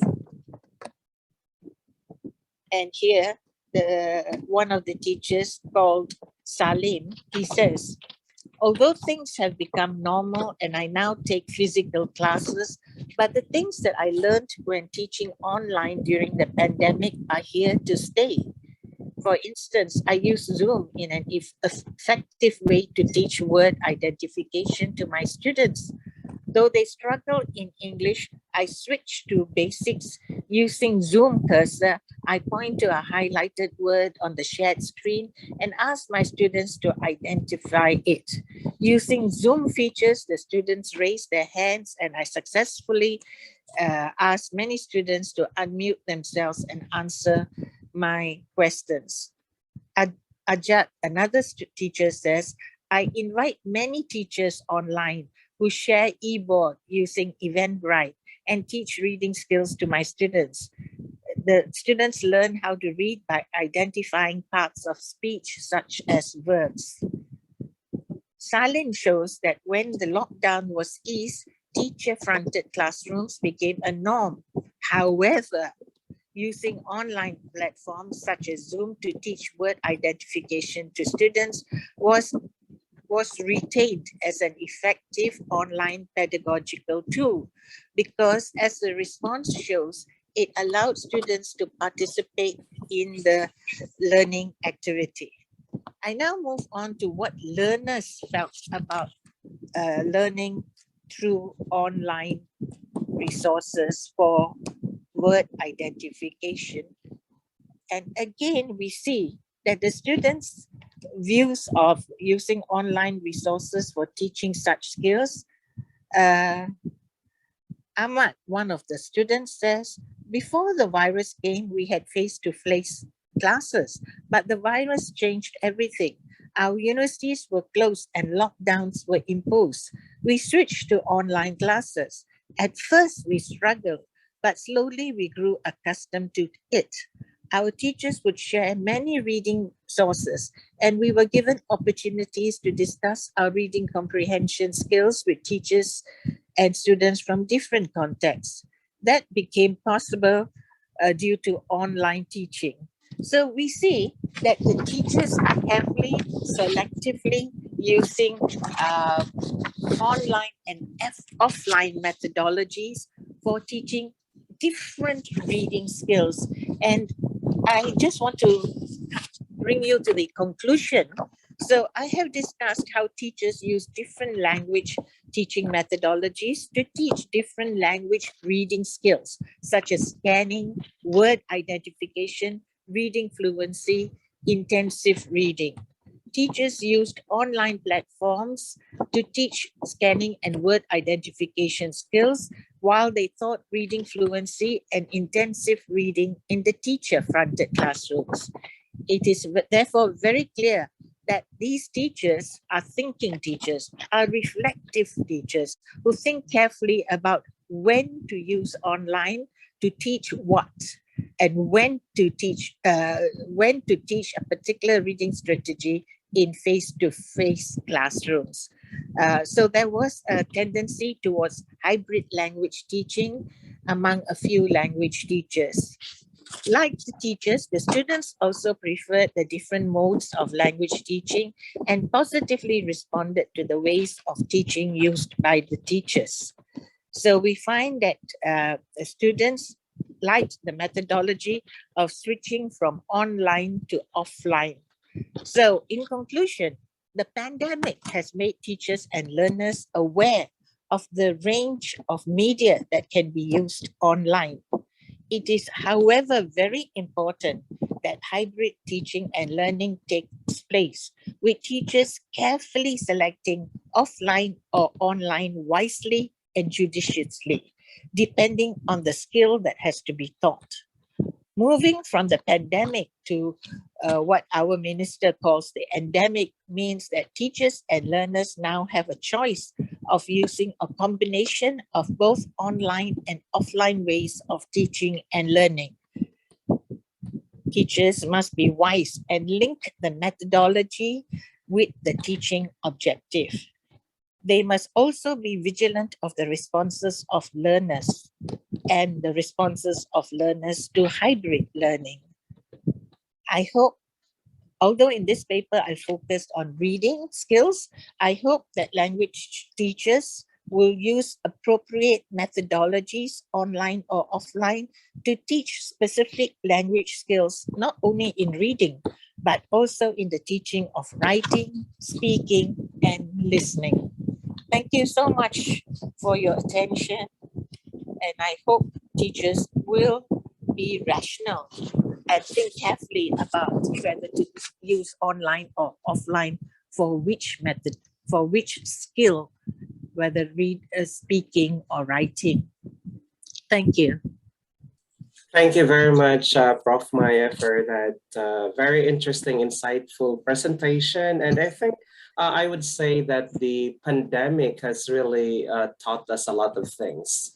It taught us how to, become resourceful, and it's a really an interesting topic to talk about the challenge. That every challenge is actually an opportunity for us to really enhance our pedagogy and to enhance, whatever methods or approach that we're going to use in the classroom. So thank you so much for that wonderful presentation, Prof. Maya. And Prof. Maya would also be presenting on our next conference. So that would be in 2023. Yeah, thank you. If you have any questions to the presentation, I think it would be good if you could send directly an email. I'm very sorry for the very limited time that we have here, and as much as possible, there will be more time to really discuss and ask questions, but with the time limitation, so we really can't accommodate right now. But if you'd like to raise those questions directly to the presenters, I'd like you to send your emails directly to them. Thank you. And now I'd like to call on again Blossom to introduce our next speaker. Thank you, Professor Dr. Dominic, and thank you for hosting this important, informative webinar. I really learned so much. Anyways, I am excited to introduce our next speaker. His list of journal articles is too numerous to mention within an hour. He'll be speaking about his personal experiences and reflection of the shared challenges and responsibilities that the pandemic has presented to the education community. This is a topic that has affected us all, both educators and students on a global scale. He has an impressive worldwide resume that includes his BA from Cambridge University, his MA from New York for York University, earned his PhD from one of the top-ranking universities, the world, Curtin University of Technology in Perth, Australia. And he's currently an associate professor at the University of Brunei Darussalam. Is that right? Oh, good. It's my pleasure and honor to introduce Dr. James McLellan, and thank you.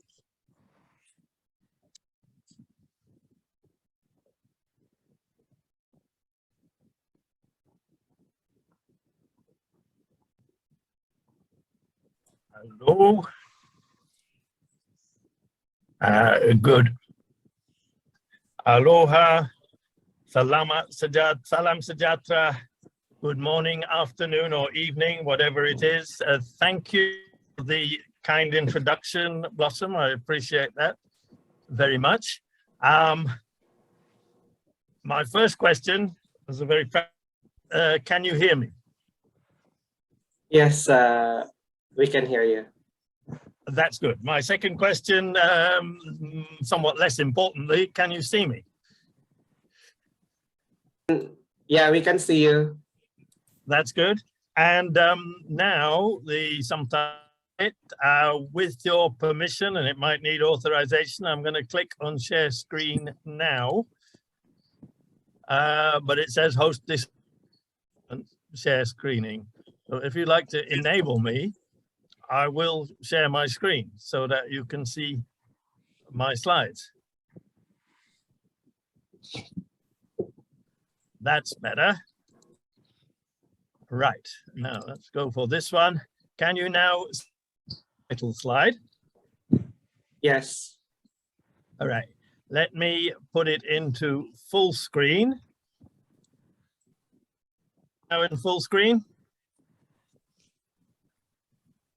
I'm getting a thumbs up. Thank you very much. I love reactions already been raised today. And I love it to know that you are with me and paying attention. I am absolutely delighted that the numbers for this excellent webinar 90s, and greetings to you all. I'm also should at the beginning say that I'm humbled by the excellence and expertise of the other distinguished speakers, and indeed to be invited. Thank you, Francis, and your organizing committee for thinking of me in this context. And I must say, I was super impressed and indeed influenced, Dr. Francis Dominic, by your own presentation, which I had the privilege last week. And I learned a lot from that. And you were kind enough to share me the slides from that. So I'm sure people could do and ask. So unlike our first speaker, Dr. Lorraine Simako, I don't have any UNESCO comparative education background. Unlike the second speaker, Dr. Willie Renandia, I don't consider myself a language teaching methods, although I do consider myself a language teacher with considerable experience, starting teaching at schools, mostly lower, but some upper secondary, before moving into university teaching. Unlike the previous speaker, distinguished Emeritus Professor Maya David, I have not conducted a research project in this field. So I apologize for those things, and these are all by way of for if you feel that what I have to offer is a little bit thin compared to the excellence of other presenters, but you can make up your own minds. I'm aware that I'm getting messages that my internet connection is unstable. I hope you will let me know if you really cannot hear me. Throughout the session so far, there have been occasional, usually only 2 or 3 seconds. So please let me know if there's a serious freeze. Okay, so we've done that bit. What am I going to talk about? My university, I'm abbreviating it to UBD, moving initially from to fully online, then moving back, and then moving back again to fully online. Okay, so UBD, University Brunei Darussalam, that's the abbreviation there. 2 questions that I'm going to try and cover in the time that I have. They're fairly obvious questions, and they're based on my mostly about fully online learning and teaching of content modules, by which I mean the things that I teach, modules like language and the structure of English, which is basically university level English grammar. Okay, so my 2 questions are obvious ones. What works better in fully online mode? What works less well in fully online mode? Later on something that I do a lot of here in Brunei, although my students are not necessarily here in Brunei, that is postgraduate supervision. Occupy much of my teaching contact hours these days. And when it comes to post-pandemic, as I put,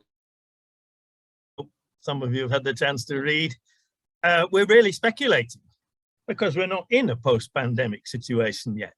We are still online here. We cannot meet our classes face-to-face.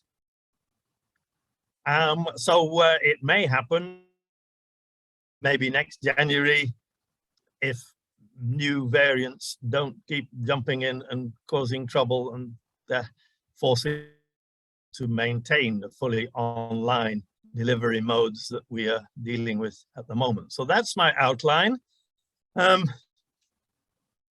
One of the useful frameworks that I found is this one from a source which I'm giving you here in the title, fully at the left, various intermediate types which have been addressed already by other speakers this morning, and then on the right, online, rarely if ever face-to-face. In our case, never face-to-face because our students are not allowed to come to Canvas.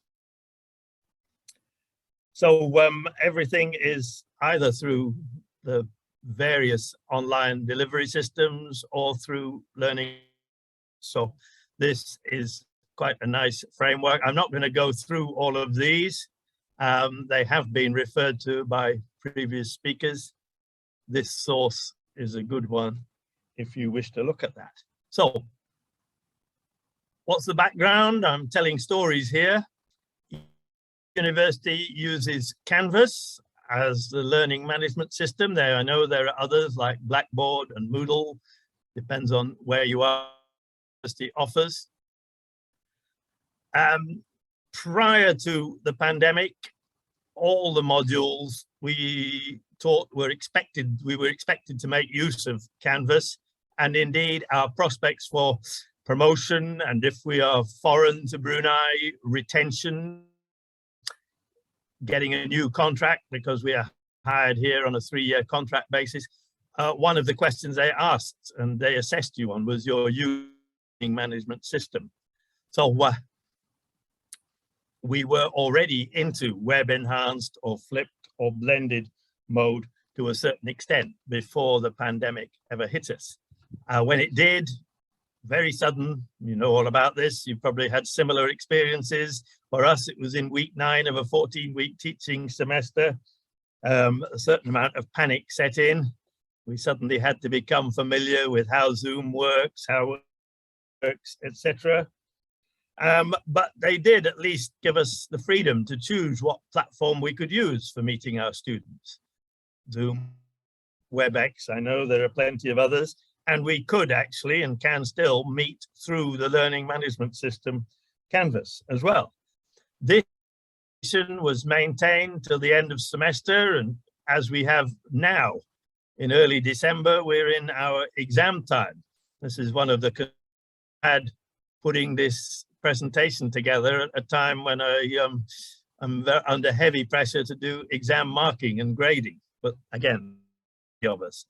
So we had a choice. We could replace exams with more assessed coursework, i.e. shifting the coursework percentage from say 50 up to 100%, or we could maintain the exams and deliver and manage the line through Canvas, through the quizzes functionality of Canvas, and doing this. And that gives you the choice of open book, which is kind of easier to manage with the students all at home. How could we don't have any of this proctoring software that some universities have introduced, or closed book is the alternative. So those that we had to manage. That was part one of the background. Continuing the story, last August, we got hit by second wave of pandemic, having had more than a year from May 1920 until August of had no cases of COVID in Brunei. So we were in this kind of happy limbo where we gradually reverted and people got a bit slack about health scans to go into shops and supermarkets and things. So we suddenly had to revert to fully online. And this is now, December 2021. Like I said, we do hope to revert to some kind of face-to-face in the coming semester. And one hopeful thing is that almost all of our university staff and students are now double vaccinated, but they may need booster. So as a consequence, I don't think we're actually into the post-pandemic era yet. Okay, so relate the title of this, whatever we say is going to be speculative, but we did have the experience of revert kind of new normality from mid to late 2020 and earlier this year. So that is the that I am drawing on here. So I hope that's clear. And so I promised you, here is the first one. What works better in the fully online mode? And here are my answers, and I would love could have a discussion and compare with your answers, but I'm not sure if time permits. I'm fully conscious that we have one more after this, who I look forward to hearing. So student attendance actually went up. I don't know if other people found, because they didn't need to drive to the campus, which is kind of 15 to 20 minutes drive and distance from where homes.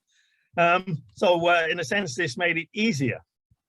Okay, so that was one beneficial thing, I think. Studying from home did have some benefits, although we'll come to the other side of that in a minute. They'll want to focus on, which is one of the things that struck me most surprisingly when I became familiar, and this was only in the last few months, breakout rooms. Again, I'm sure many of you in this audience know exactly what breakout rooms are all about. You know, 8 small group tutorials that I'm using MS Teams as an example because that's the one I found easiest to use. I know that the other platforms have similar affordances for breaking students up into groups. Randomly assign them, give them a task, either give all groups the same task, which is likely to have been pre-uploaded on the system, that is Canvas. Give them some time, let's say give them half an hour in a 1-hour tutorial, and then about 10 minutes, maybe before the end, request a report back from each room. What did they discuss? If it was a English grammar, right or wrong time, what answers did they come up with? And then they share this, of course, with the other groups. One major benefit of this, it was found, was that the students, it's again fairly obvious, isn't it? Students could talk to each other once they were in their groups, remembering that they were stuck at home, and although they was totally banned from going out from their home, the Brunei Malay motto or slogan "Tarana di home" was very much prominent in official discourses. So students couldn't meet each other, of course, on Canvas. So this was one, therefore, as lecturer, I didn't mind too much if they did a little bit of gossiping. And I used to try and restrain myself from in to the breakout rooms, if you like, only intruding briefly. And I can report 100%, literally, that every breakout room that I briefly went into, the students were actually on task and doing what they've been asked to do. So invariably. Okay, so that's not very much in terms of what works better. I'm sure you can think of many other things as well. Let me move on to the second question then, what works less well. And major issue here, reduced student participation and engagement. Just as I am now, talking to my laptop screen. Okay, it's been and is being researched as online silence. And some of my esteemed colleagues, particularly my colleague Ho Guan Eng, is doing a project on this very topic. Why do students say nothing in online classes? Why indeed reluctant to turn on their microphones? Often the lecturer doesn't want them to. They're even more reluctant to turn on their webcams and videos. And here, of course, we have to be very careful if students are in their own bedrooms or something. When doing student supervision, I've had, excuses from students saying, oh, they only just came out of the shower or something like that, therefore they can't turn on their camera. And obviously we have to be sensitive to that. We don't want to be so intrusive there. The one thing that did make them switch on their webcams was when you asked for a group photo. That does seem to work. The other serious issue, and it is serious, is that of both for instructors, i.e. lecturers. We are also working from home. I'm talking from my study here in my house now. When something goes wrong, we've got nobody to turn to. At least on campus, we've got people in neighboring offices, clerical staff, we've got IT support and things. And this actually happened. I won't delay you by telling a long story, but we had a bit of an exam the other day. My fault for setting it up wrongly. Students suddenly started to complain and said, oh, I'm being closed off, told that I've only got 1 minute to submit my answers. And yet I thought I'd set it up so that they had an extra 15 minutes after the official closing time. Something went wrong. I couldn't do anything. I was helpless and hopeless. But then again, I am not the greatest techie. You can probably guess from my aides that, it's all come as a bit new to me. And in that respect, the students, because they are the digital natives, students were able to help me with things like sharing my screen and seeing them at the same time. Students are incredibly helpful, and I, as instructor, as lecturer, was incredibly grateful. The isolation issue, of course, also, and this is serious. There was a sharp rise noted in cases of depression and related mental health issues, often the initial sign or warning of this is that they don't attend or that they don't submit their assignment. In this sense, we as instructors, teachers, or lecturers actually become the front liners, and we may be the first as that there is a problem and to have to involve university counselors or suggest that haven't already, they refer to specialists on the medical side. This is a very serious issue, and it has certainly prominent. Maybe it was going to become more prominent anyway, pandemic or none. Moving on, a few other things that I always do. Here in Brunei, everybody uses WhatsApp. It's got about 90% of the whole population of Brunei are on. Other countries might be Viber. I know many of you from Philippines might tend to prefer Viber. People's Republic of China, isn't it? WeChat or something. People use different platforms, but this is always open. For every group I teach, we have a WhatsApp group and we keep it open so that in those breakout sessions, if somebody has an issue and they want to contact me, I may be out in my kitchen fixing a cup of coffee, but I'll have my so that's useful backup. And we do encourage students to use it at all times, not just during the sessions, and to share things. We do have connectivity problems, even in such a highly wired and connected society as Brunei. It's not perfect. And we need to be conscious that students, particularly in the rural areas, may have to connect through their phones rather than through a laptop with I'll ask this as a question. I see we're using it today and that I should probably chat now. Yes, indeed. And I hope that some of you, if you don't have time to ask questions when I soon, please use the chat facility. I will be staying online if you have any specific questions. So yeah, there's a question for you all. Attempt to answer it. Maybe it makes the shy and quiet students more willing to ask questions. I haven't done any research on it. I did say I would say something about postgrad supervision. Maybe it's less problematic than whole class undergraduate teaching, but easier to replicate the one-for-one in-office supervision meeting or 1-to-2 if you have your research student has 2 supervisors. You can meet online just as easy as you can meet physically. And this is often necessary, pandemic or not, when the research students are in their home country, if they're international students, and we have a few of these, if they're doing field work or data collection. One thing that is more difficult, possible through Zoom, etc., is to the very important thing that to overcome the isolation of post. The pandemic has probably heightened this. I found myself, Blossom kindly referred to my background as doing a PhD in Australia, interacting with other PhD students in other disciplines and topics was one of the most helpful and supportive things.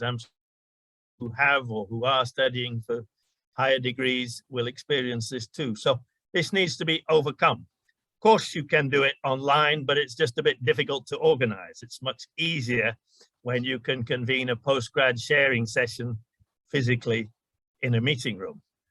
Okay, it's limited, I know this, so I really should finish with a very short conclusion. What is going to happen post-pandemic? Reduce this to one word, and it's the same word that Dr. Willy Renandia used in terms of what is the post-pandemic future, and it is blended. And that is all that I will say on that topic. I think you all understand what blended learning means, some face-to-face, and reasons for this. Good question. Why do we suggest blending? I'm going to give what sounds like a cynical answer, but it's actually quite a serious answer. And my answer is this. The university senior management tells us to. All right? And for those of us working in Asian contexts, we don't tend to argue with senior management. If they say do it, do it. You see what I mean? It sounds cynical, but in fact, it's a very sensible strategy. Denters, and as many of you will be, no doubt, able to demonstrate. Just finally, one of the things that I learned a lot from was this particular forum, which went on through the second half of this year, organized by Tasmania. I've put up a link where all the presentations, all the videos were shared and made available. Here it is. I'll just give one example. Dr. Amira Firdaus from the same university as Prof. Maya David, she said use Telegram, which is an alternative to WhatsApp, talk for more than 1 minute at a time. I rather like that. I would struggle to do it, but that's what she suggested. So these were among the fascinating things. And one of the other striking things was the quality of input from participants and presenters.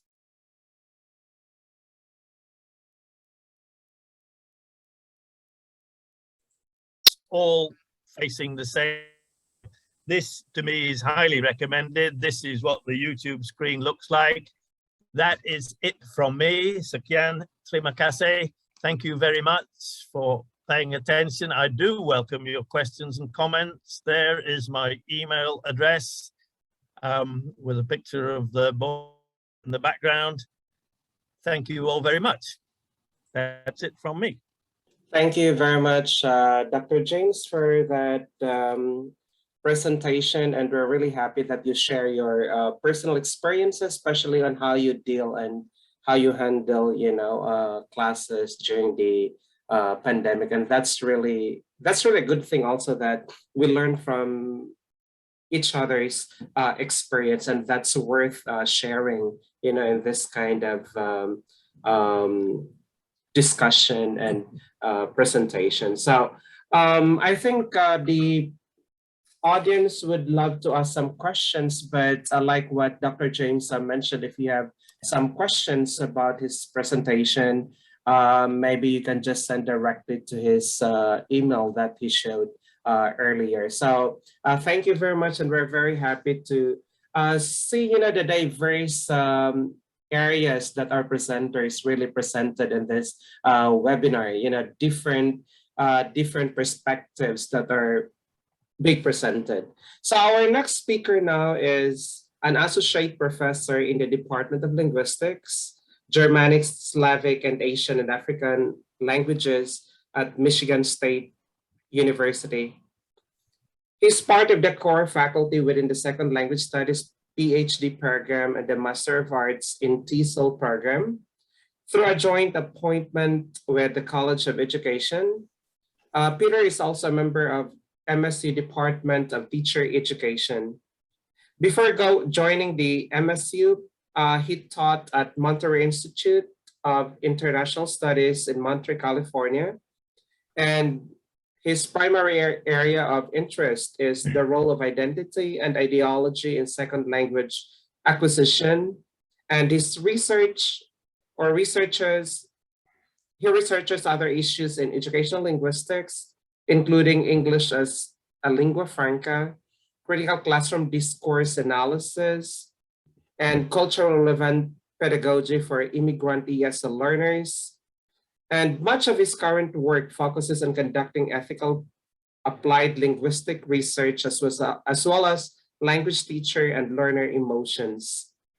His areas of expertise are second language acquisition, language policy and planning, and teaching English to speakers of other languages. Let's all welcome our next and last but not the least speaker, Dr. Peter De Costa. Thank you, Francis, for that generous introduction. I have to say I was very lucky to have been able to visit UH Hilo in March of 2020, just before the pandemic hit, and we were very lucky to be able to return to the mainland before Hawaii shut its borders. Good evening, everyone. Well, it's evening here in East Lansing, Michigan. Thank you for staying on this evening. I'd like to share my screen right now, if I may. Thank you very much, Francis. Can all of you see the screen? Yes, great. And oh, I also wanted to mention this before I share the screen again. I wanted to include my academic.edu link in the chat for those of you who might be interested in learning more about my work. This evening, I'd like to thank my research assistant Vashti Lee, who's here with me. She's also a co-host, so she's going to help me with the technology as well. And so what I do want to credit Vashti also for is for her assistance in helping me assemble this presentation. So thank you, Vashti. So moving forward, I want to say that, and I want to put into context, earlier this week on November the 29th, the American Educational Research Association, AERA, had this session that looked at how education fared during the first wave of COVID-19 lockdowns. And several researchers whom you see here shared their empirical findings. So one of the things that they raised, of course, was the fact that the psychological well-beings of parents of school children certainly went up much higher than other adults. So if you see here, their well-being, their anxiety actually went up, and their well-being to some effect went down. These are obviously very anxious times for everyone, but if you were also a parent with children of school-going age, this was a highly stressful time. Now, we've heard a lot about essential workers, and everyone that you see here has played an instrumental part, whether it's your nurse or the person at your grocery store. They've been wonderful in this very difficult time. But then the question is, what about teachers? I think many of us would agree that teachers are also essential workers. And related to that then would be the question, what about teacher anxiety? As James mentioned in the previous presentation, can we really say we're out of the pandemic? Are we in a post-pandemic era? All of you know that the Omicron variant is rearing its ugly head. And as I mentioned earlier, I'm in Michigan, which has the dubious honor of leading the country in terms of having the largest number of cases, not Omicron, but the Delta variant. Of course, the pandemic has been horrible, right? It's affected so many people. It's taken away many lives, many livelihoods. And if there is one silver lining, and I don't know whether I can really call it a silver lining, it's helped us think about, among other things, as Lorraine pointed out, the digital divide between the haves and the have-nots. In Detroit, Michigan, where some of my students work, pre-service teachers, teacher educators work, because of COVID, they've had to zoom into the homes of impoverished African-American children, for example, and they see the home settings of these children. How, for example, some of these children have to retreat into the closets because mom and dad, who are also not working, are kind of yelling at each other in the background. And so the poor child retreats into the closet and continues zooming into his or her class from the closet. So the pandemic has also given us, sadly, a better understanding of the very difficult home conditions that many of our students live. Another thing that the pandemic has done is kind of illuminated, here's the image of a spotlight, and it has kind of given us a call to look at teacher emotions in education more closely. As mentioned earlier by Francis, I work in several areas. But today I'm not presenting any empirical research of my own, and that's why I put in the chat box a link to my academic.edu site if you'd like to know more about my work. But I have been working in the area of teacher emotions for the last 3-4 years now. And the talk has several parts, but the first part of this talk looks at a little bit of research that's been done on emotions, teacher emotions specifically. Willie mentioned earlier that to be a good teacher, you have to be very likable. Your likability index has to be high.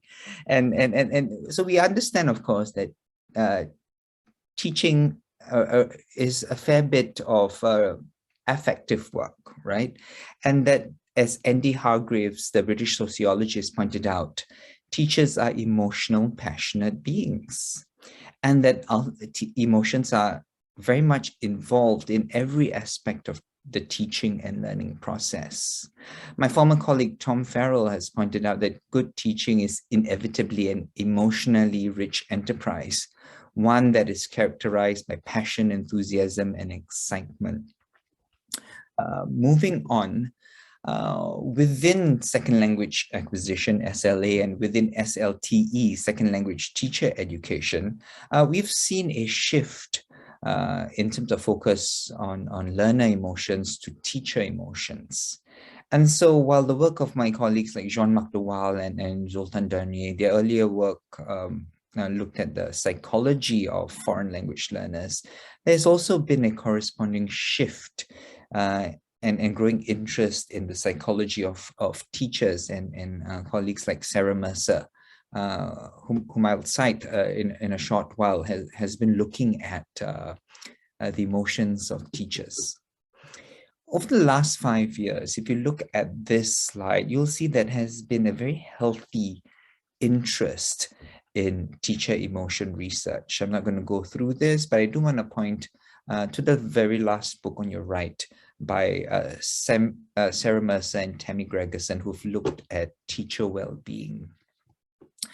And several years ago, Karen Johnson at Penn State and Paula Gollenbach put out this book titled Mindful L2 Teacher Education, and taking a largely Vygotskian perspective, sociocultural perspective. They looked at how do we cultivate professional development. One of the chapters in that book was written by a friend of mine, Megan Madigan Piercy, who is at the University of Maryland, and her colleagues. I'd like to draw your attention to table 13.3. So here are some things that we can do in school as teachers to engage in teacher self-care, and several things that we can do out of school. So among other things, we should take a pause and deep breathly. Engage in some deep breathing techniques, among other things.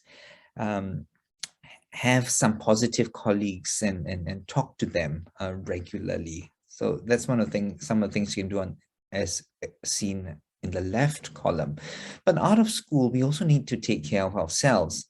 Among other things, we should make sure that we catch enough sleep and that we exercise, that we have time with family and friends, and also have time for ourselves.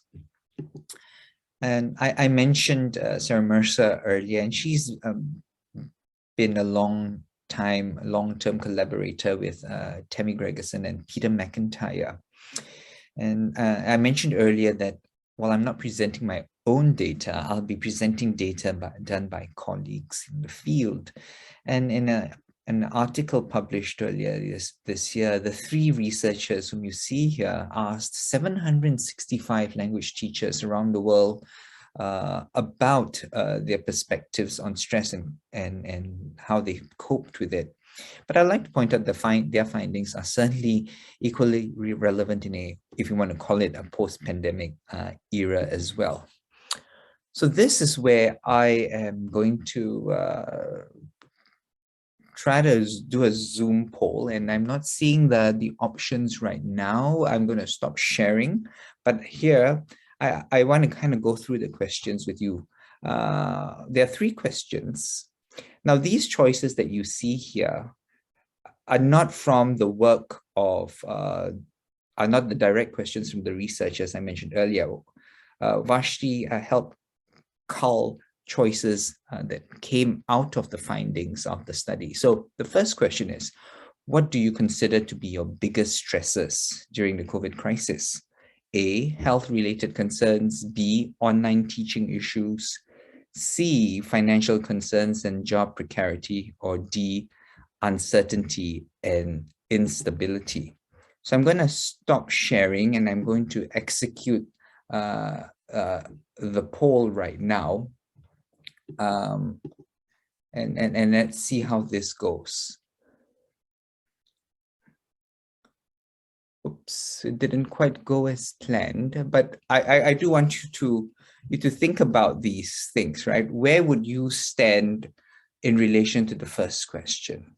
What would be the biggest stresses? Would it be health-related concerns, online teaching issues, financial concerns, and job precarity or uncertainty? Or the second question, if you look at the biggest sources of positivity, okay, what would they be? Okay, would it be the opportunity for teacher learning and growth, online teaching opportunities, flexibility that comes with the work hours and responsibilities? Or the third question, what would it be? Yes, we're seeing these responses come in. That's great. Which of these pieces of advice by language teachers do you think we ought to give to each other to be most helpful? Should we let go of perfection? Should we try to seek social support and help among friends and other colleagues? Or do we set firm work-life boundaries as one of the ideas put forward earlier? And finally, should we reframe situations with positive attitudes? I think numbers are coming in, but in the interest of time, I'm going to end the poll and move along with my presentation.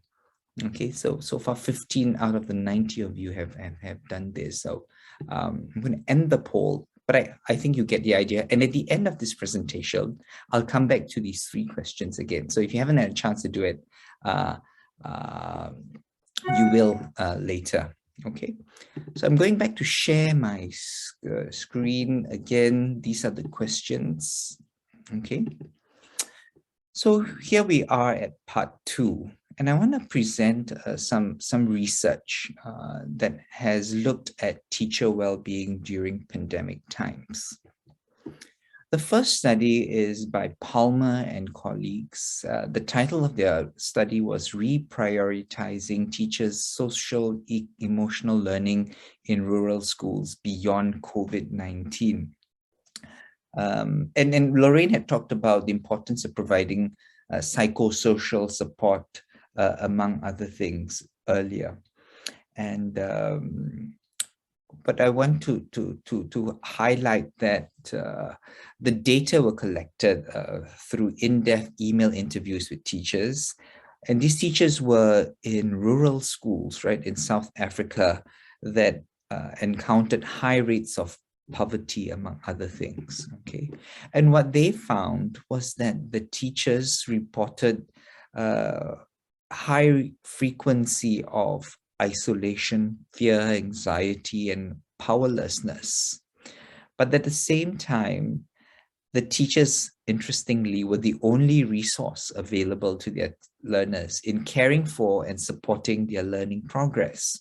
All right, so you have learners who are highly vulnerable because of the pandemic, and the teachers themselves who are encountering these emotions such as fear and anxiety, and the teachers, interestingly, were the only resources to which the learners could turn. So what can we surmise from this, right? So the authors of this study pointed out that the teachers that they worked with in this study would have benefited from greater socio-emotional learning. We learned just now about student-centered learning in Willie's presentation, but what in this case, one of the things we need to think about is socio-emotional learning competencies, specifically ways to engage in self-awareness, social awareness, and self-management. So in post-pandemic teachers, one can argue that teachers can develop greater self-awareness through fostering mindfulness. And remember, a few slides ago, I showed you some examples of how we can engage in teacher self-care, which is a form of mindfulness, to also gain greater ability to regulate your thoughts and emotions, and to be reflexive, to think about certain biases that you might have in order to promote greater respect and inclusion in the classrooms. Because remember, students are also under a lot of duress. So you need to kind of create that safe space for them in not just during these difficult times, but I think at all times. So coming back to that slide that I pointed to you earlier, I think it's important at the same time for us to create and maintain some work and home boundaries. Okay, here's the second study that I'm going to be referring to. It's done by a researcher at the University of Bristol. And Lucy Kelly, what she did was she explored the impact that having a diary toolkit had on teacher well-being. So DT is the acronym for Diary Toolkit. Was a project about creating multimodal sensory diaries for teachers. And the study involved 97 teachers in England who worked in different educational contexts. What they did was that they kept a library and then they reported their well-being states through a survey that was administered in spring of 2020 at the start of the pandemic, and also again later in the year. They kept their diaries from September through December of last year. What Kelly found was that teachers found strength in taking on very playful and creative approaches when reflecting on their experiences. Sometimes if we ask you to do a journal and you're staring at an empty page, that can be very daunting.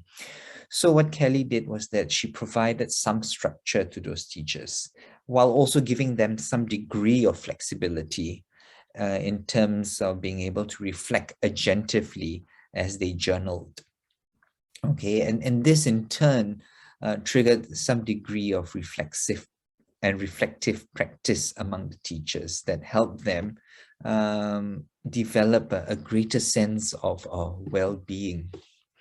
So Kelly concludes that with COVID-19 still, that's a typo, 19 still very present, crafting a tactile diary can create a caring space for teachers who continue to feel concerned and anxious. Okay, I'd like to take you to Michigan.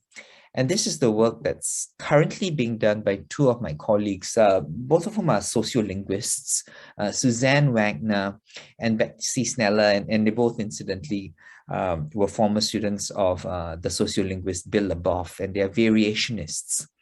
So what Suzanne and Betsy have done is last year they launched this project called Michigan Diaries. And what they wanted to do was to find out more about the daily routines of Michiganders by looking very closely at their language. So the diaries were done by kids, teens, if you see here on the right, and adults. And what they did was that they recorded clips of their daily routines, and these clips, the sound clips, then constituted audio diaries that were uploaded onto a site. And if you Google Michigan Diaries, you'll come to the website that they've created. And so what they did then was to build an archive of oral history recordings. So what can we learn from this project? Well, perhaps you might want to consider creating some language teacher diaries, right? Where we have teachers record snippets about where they talk about their experiences and they might share with us how they're feeling, among other things. So having an audio diary will actually create a platform for us to recognize the voices of teachers as they engage in some reflexive practices. Part 3. All right, I'm going to move now to some anecdotes. Don't want to give you too much theory at this point, but so I'm going to share with you 3 anecdotes. All right, and the data come from the site that you see in red on this at the bottom of the slide.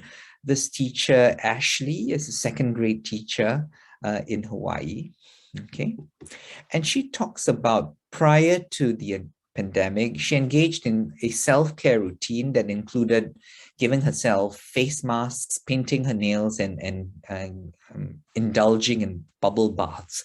And she goes on to say, though, that I've learned that those are great ways to distract me from changes that improve long-term sustainable mental health. So in the short term, that's great, but then also what do I do long-term, right? And she noticed a dip in her mental health during her 2nd pregnancy, as the gravity of having a 2nd child and sunk in.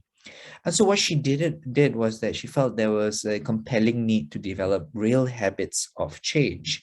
And so she subsequently ended up spending more time implementing tools and timers in order to establish set boundaries. She goes on to elaborate and says, when my school day ends, I reflect on the day and create a checklist for the next day.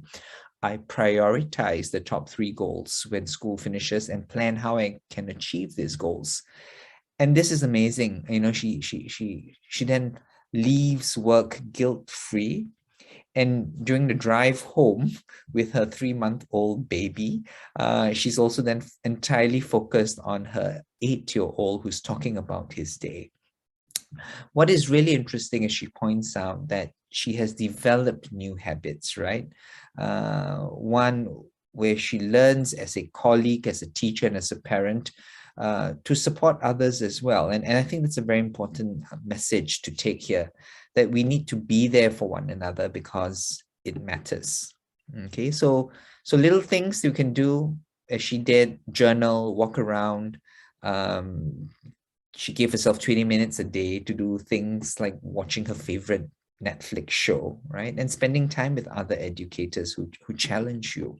Some takeaways from Ashley: set achievable daily goals, take time to develop and engage in some degree of personal well-being by carrying out activities such as journaling, and also building positive, supportive relationships with co-workers. The second anecdote from Adrienne, who is a Spanish language teacher, 10th grade. And as you can see, Adrienne has 2 little boys. But she talked about in her blog how she was overwhelmed with not knowing exactly what to do, overwhelmed with the feelings of anger and frustration, right? And overwhelmed as when she had to homeschool her 2 young sons and figure out the apps that their schools were using and communicating with the teachers and all that. And then she expresses a deep sense of frustration, right? She says, part of me is angry, part of me is annoyed. Is this really the time to ask your students to figure out 5 new apps? But then at the same time, she directs that anger towards herself, and she says, I'm disappointed in myself, right? And she talks about another person whom she describes as person X is such a great leader, right? And she aspires to emulate that person. What's interesting is Adrienne talks about this awesome graphic that she saw on Twitter. I'm going to give you a minute to look at this graphic here on the right. So you can see this nested set of circles here, right? What do I want to be during COVID? And there are 4 zones. You could be in the fear zone where you complain frequently, for example, and you spread emotions related to fear and anger. Or you could be in the learning zone where you take a step forward and start identifying your emotions and becoming aware of the situation that you're in.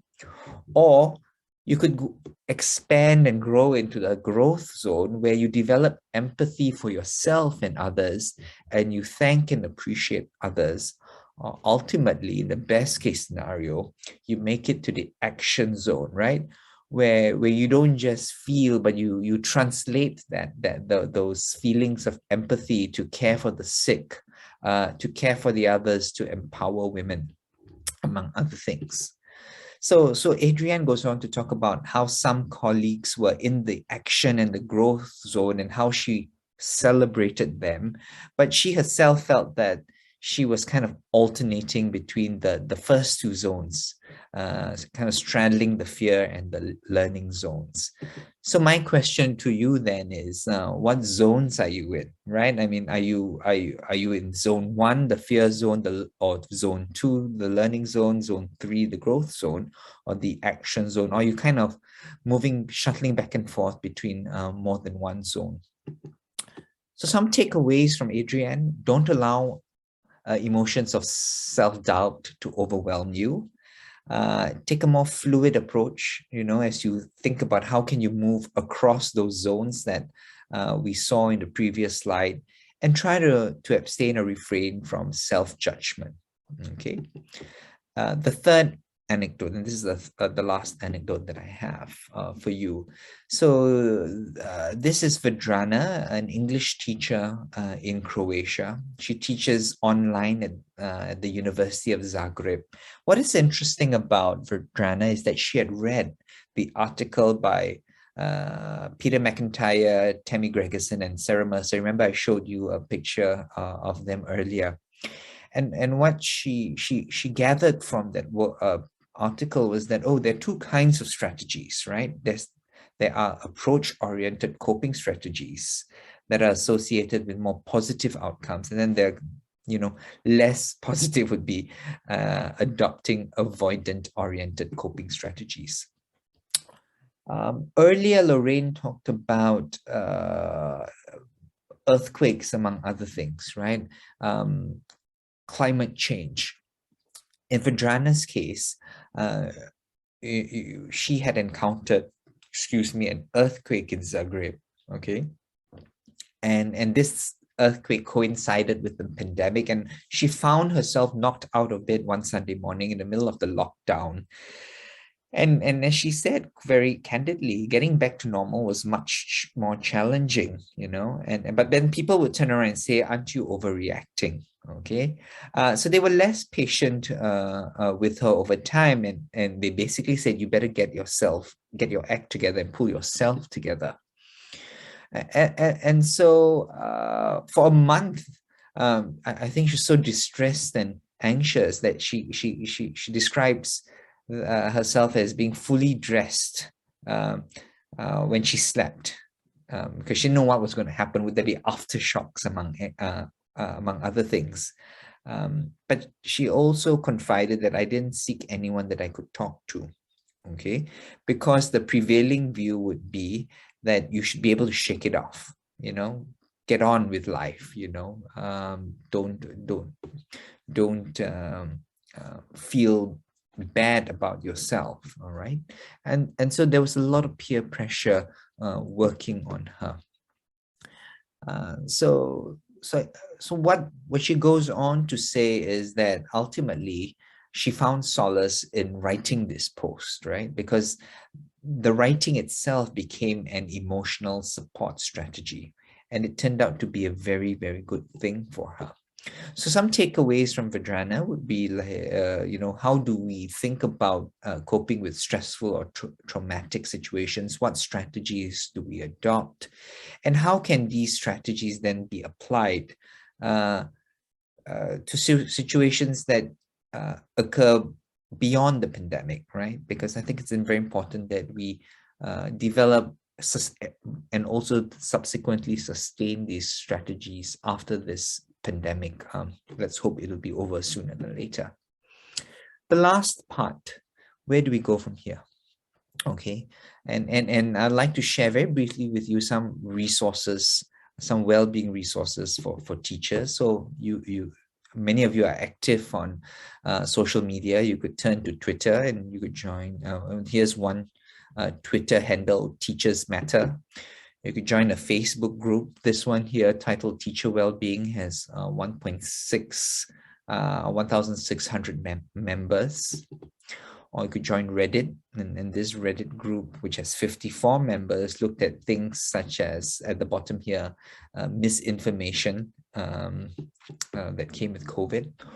Alternatively, you might want to reach out to administrators, or you might be an administrator yourself, right? And so one of the things Gregerson and colleagues point out is that administrators should work on providing mental health programs and provide training on well-being and resilience, so that teachers can feel supported by education structures.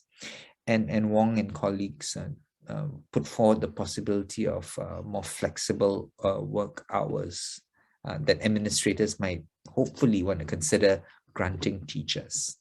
And if you're a teacher educator, right, I think what's important is that we should think about making coping strategies an integral part of our pre-service and in-service teacher education programs, so that you can develop the competence to deal with transitions, managing stress, and weathering stressful work periods. I think a lot of teacher education programs, language teacher education programs, for example, focus on how do we teach the 4 skills, writing, listening, speaking, and all that, right? But I think it's also very important that we make it an integral part, that the teaching of emotional management, a core part of teacher education. So here were the questions that I posed to you earlier. One was, what are your biggest stresses? What are the biggest sources of positivity? And what advice would you give your co-workers, your co-teachers? Kind of want you to think about that. And on that note, I'm going to end this presentation and say, if you have questions, please feel free to reach out to me. Thank you.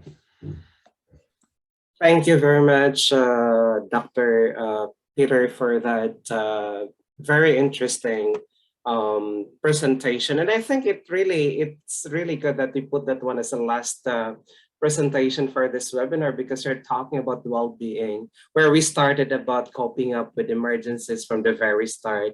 And the good thing in this webinar, we're able to see different perspectives, and our presenters talk different topics, but with one focus, which is on how we're going to enhance teaching and learning, and especially at present and then after this pandemic.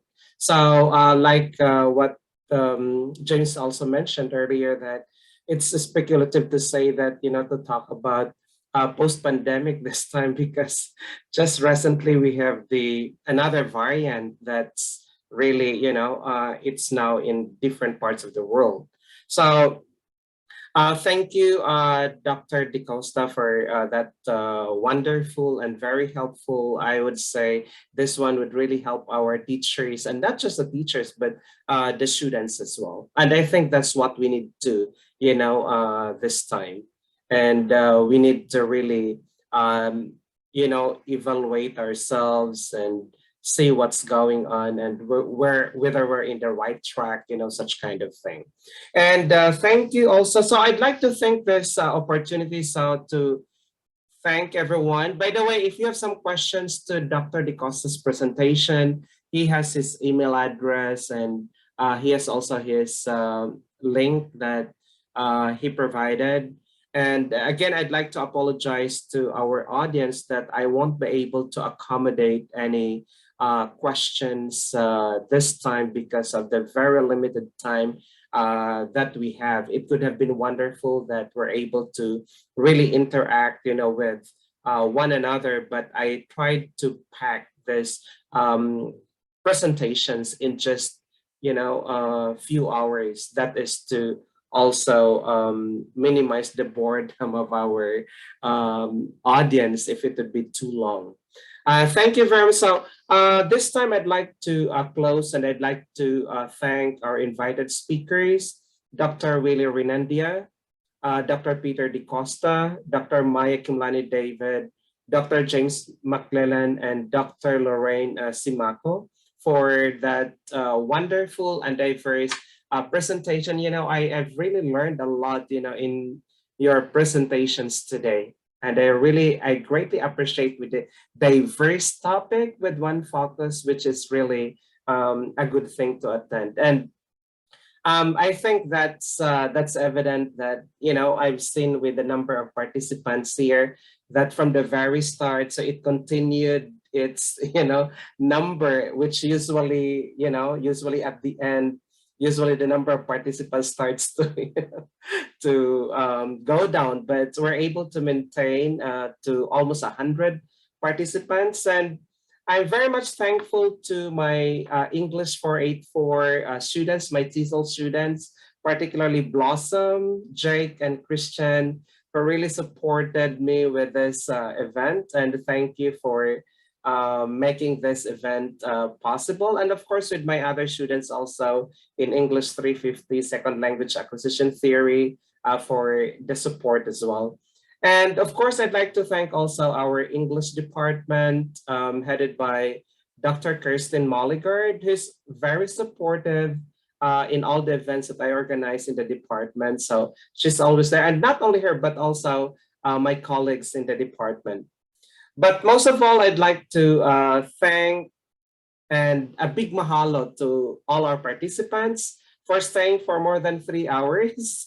I know more than 3 hours in a webinar with no break would really be dragging, and it's really long. And I greatly appreciate, you know, your time and for your support. And I know you're coming from different countries and different time zones that we have. In Oman, they started at 4 a.m. In the Philippines and other parts of Southeast Asia, they started at 8 o'clock in the morning. And, you know, here in the US, we have also different time zones here. And Peter, I think it's already late at night over there. And thank you for staying awake. And yeah, It's 10:15, yes. yeah. Thank you. And I'll be sending the certificate of participation after 2 to 3 weeks. And once again, a big mahalo to our speakers and to all our participants. Thank you, and good afternoon, good evening, and good morning. Thank you, everyone. Thank you.